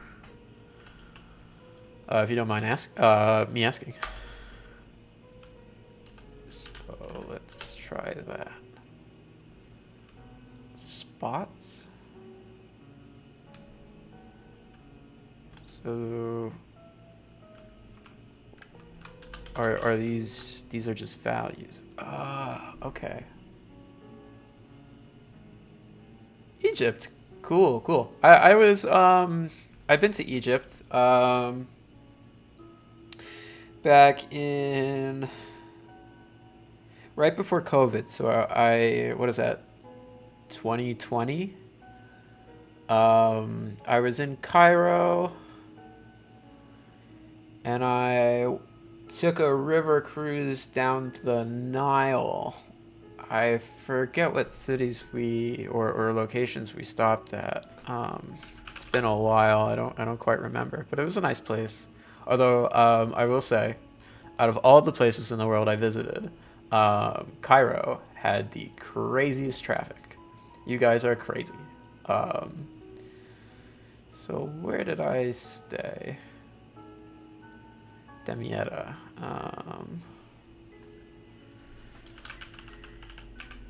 Damietta, Egypt. Oh, so you're right on the Mediterranean. Very cool. Yeah, yeah. Very nice.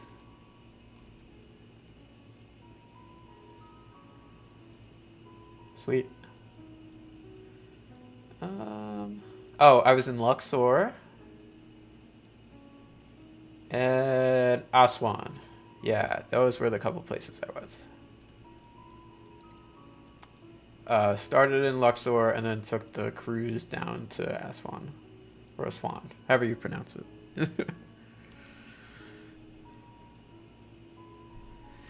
um,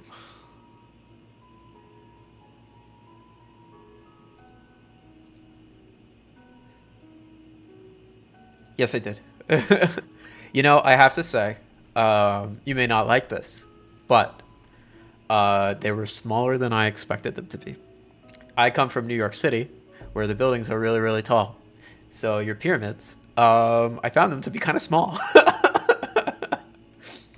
I was still, amazed by that they were able to transport all these giant limestone blocks, or whatever they were made of. But the actual height, I found to be kind of small. I got to go in one of the Great Pyramids, and you go up that big shaft if you ever got to do it yourself. But I don't know how interested natives are in exploring the pyramids, or if it's just kind of like a whatever to you guys. In the same way that given I'm from New York, I never tour New York City.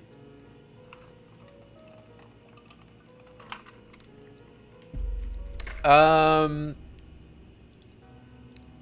There's like the big three.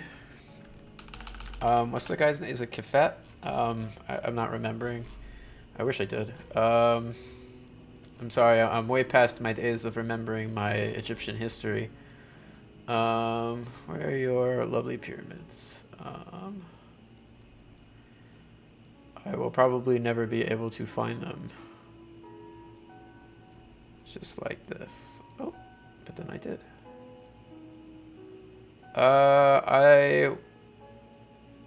Khafre. I was close. I was close. I also saw the Sphinx. I want to say it was this one, but it must have been this one.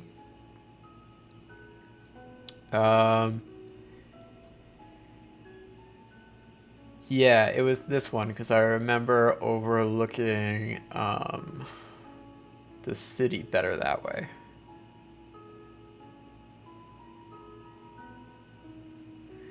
Yeah, I've been fortunate to travel a lot with my parents when I was still living with them.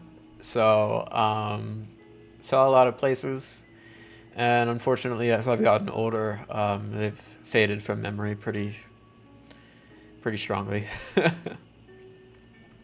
My memory is not as good as I wish it was.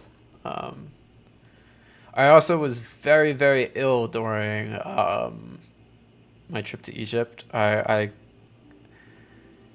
guess I drank more water than I should have, tap water, and I was very, very ill. Um, but that's my bad.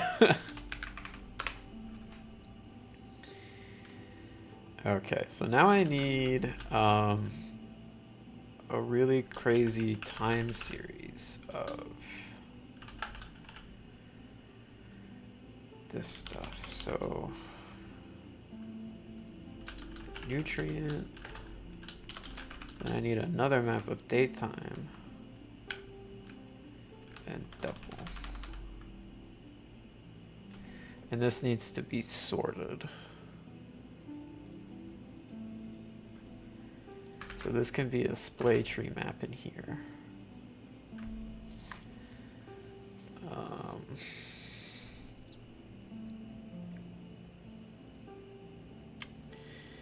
Yeah.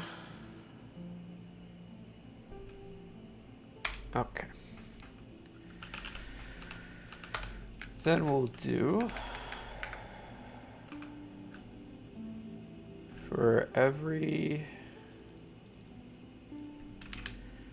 you're gonna want nutrition controller here.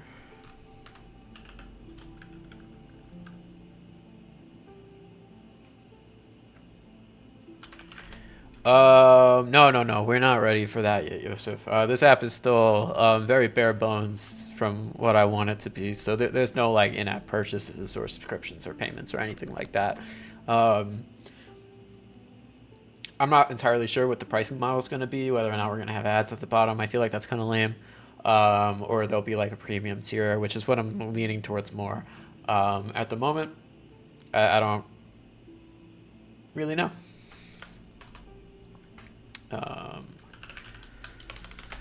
Meal slot entries.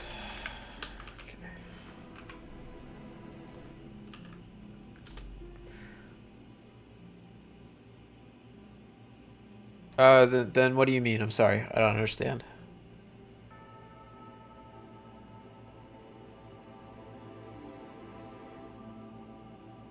Oh, just like ever?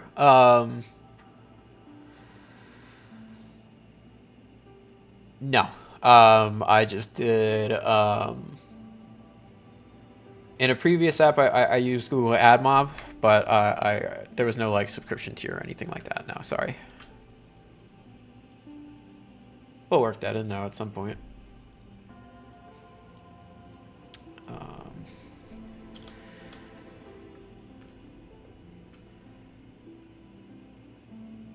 Subscriptions? Um, Could be. I'm curious to see how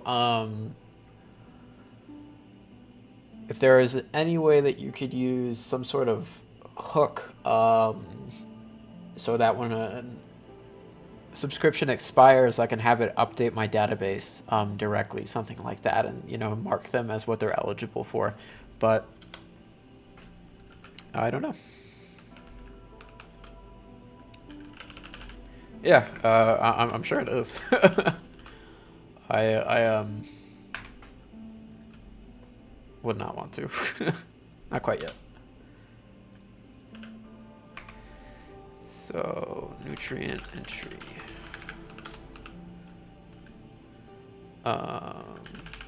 Wool is selected. If not selected, we'll continue.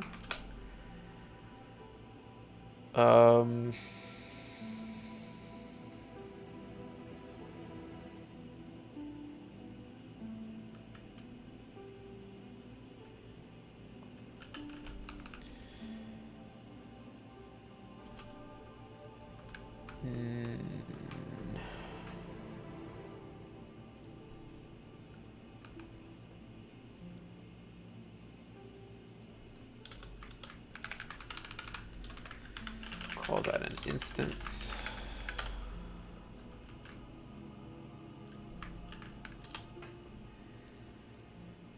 Date.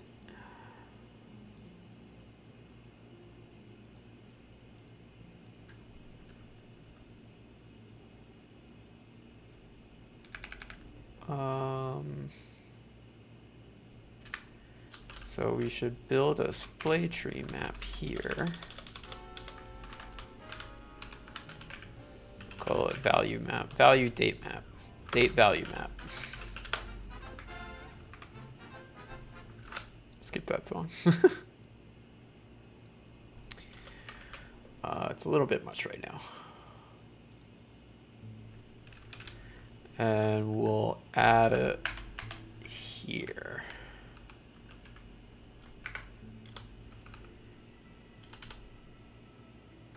Test version of the application worked on the store.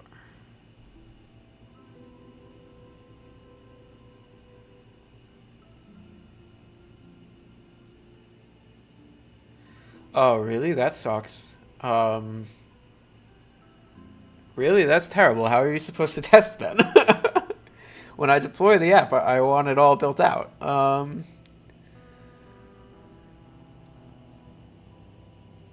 Huh.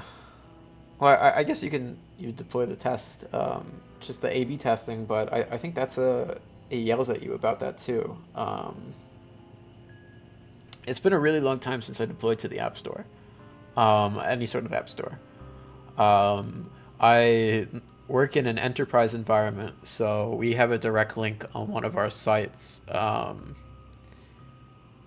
for this purpose. But yeah, that sounds awful.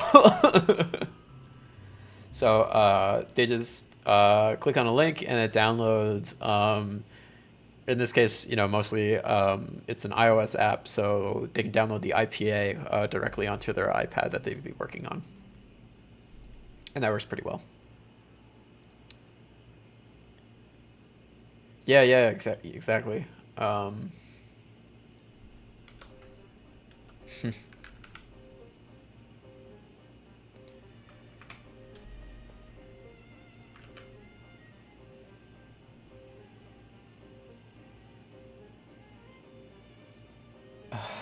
That didn't quite.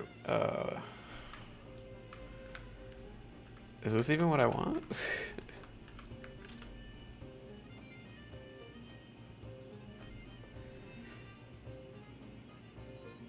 No, it's not what I want.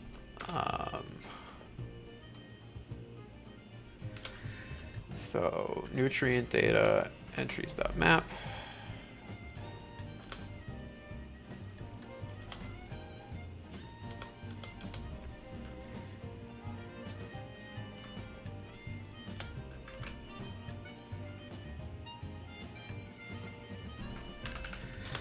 This doesn't have to be growable. Video player.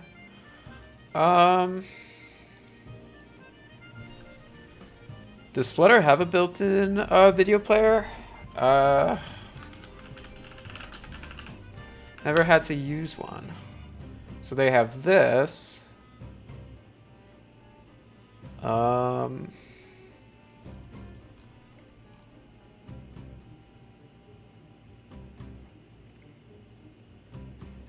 Which doesn't seem terrible.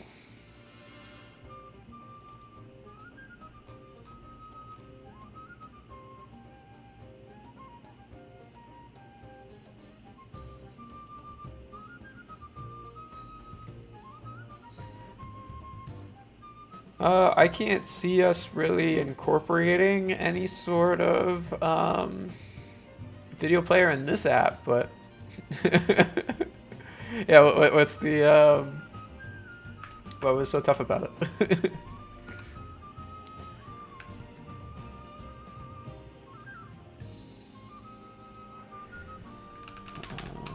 This should be index map.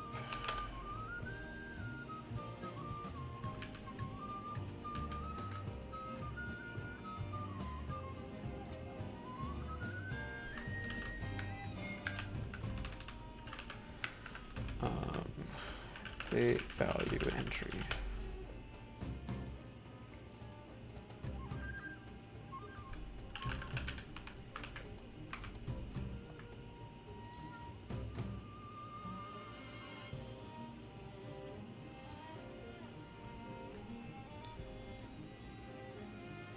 Gotcha.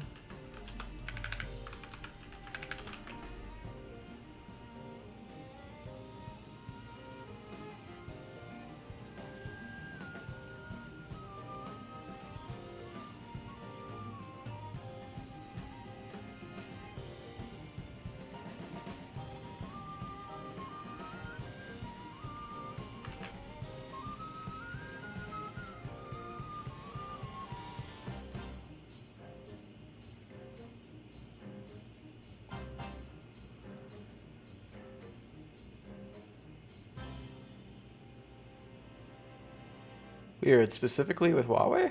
Only Huawei.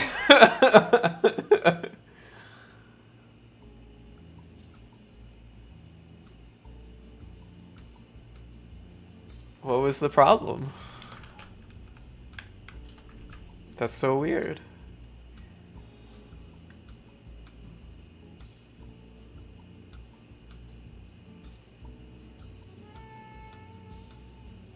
Did you ever like get to fix it, or did you just kind of say, well, I guess we don't support Huawei now? Because that's crazy.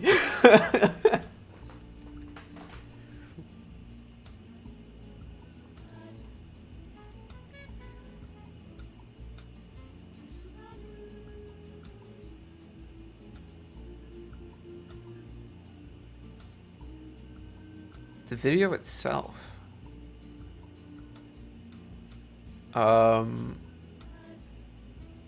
Was it like just in a video codec that just Huawei didn't support, like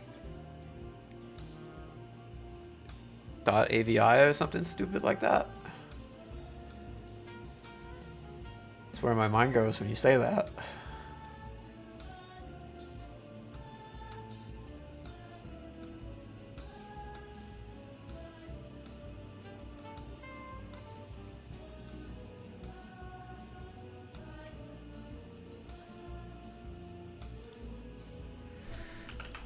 Flutter.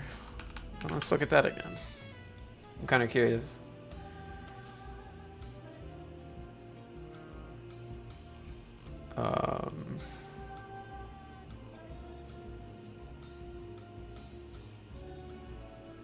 Oops, I'm in the wrong GitHub account.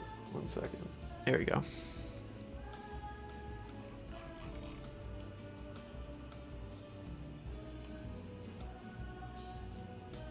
They don't even have like a quick way to get to issues.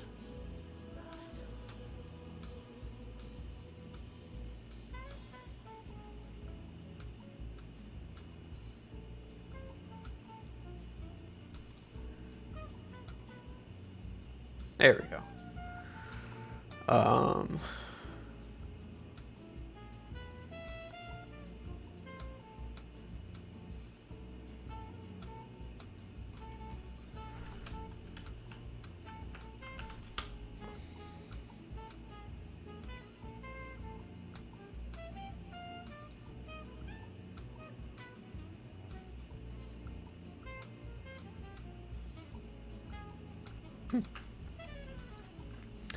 So 2 lines in the main.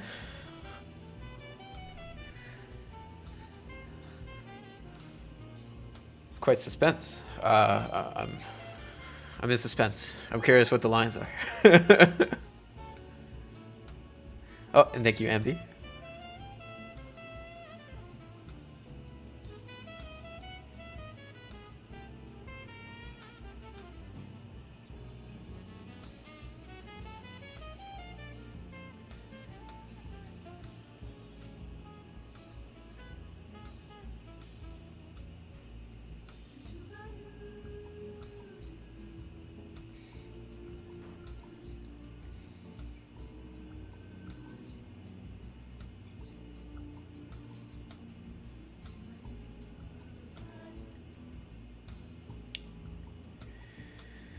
There must be a way that you can customize the legend here, because just saying like 1 to whatever is not doing it for me. I want to like say the dates.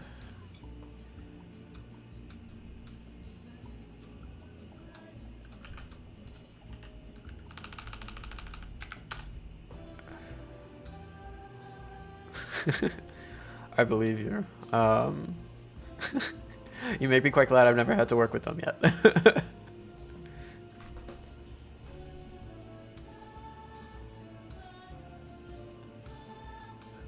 If we ever end up for whatever reason incorporating them, I'll be sure to @, you. That way you can see them.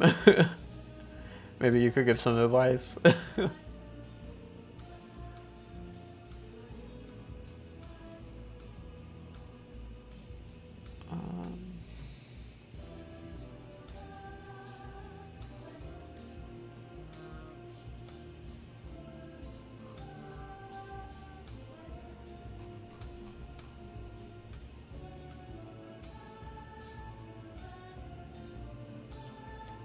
Well,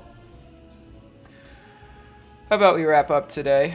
What is my Flutter version? I'll answer that real quick, and then we're gonna call it quits on the stream because it's time for dinner. We're at 3.327. I think that's the newest one as of right now.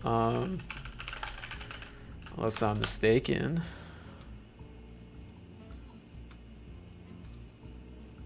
Yeah, 3.27. I'm fully up to date.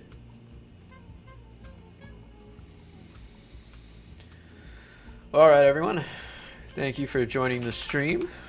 Pleasure talking to you. Thank you for showing up, Yosef, as well as our other viewers in Twitch. Been a pleasure. I hope everyone has a good day. I'm gonna go have some baked ziti. Talk to you guys later.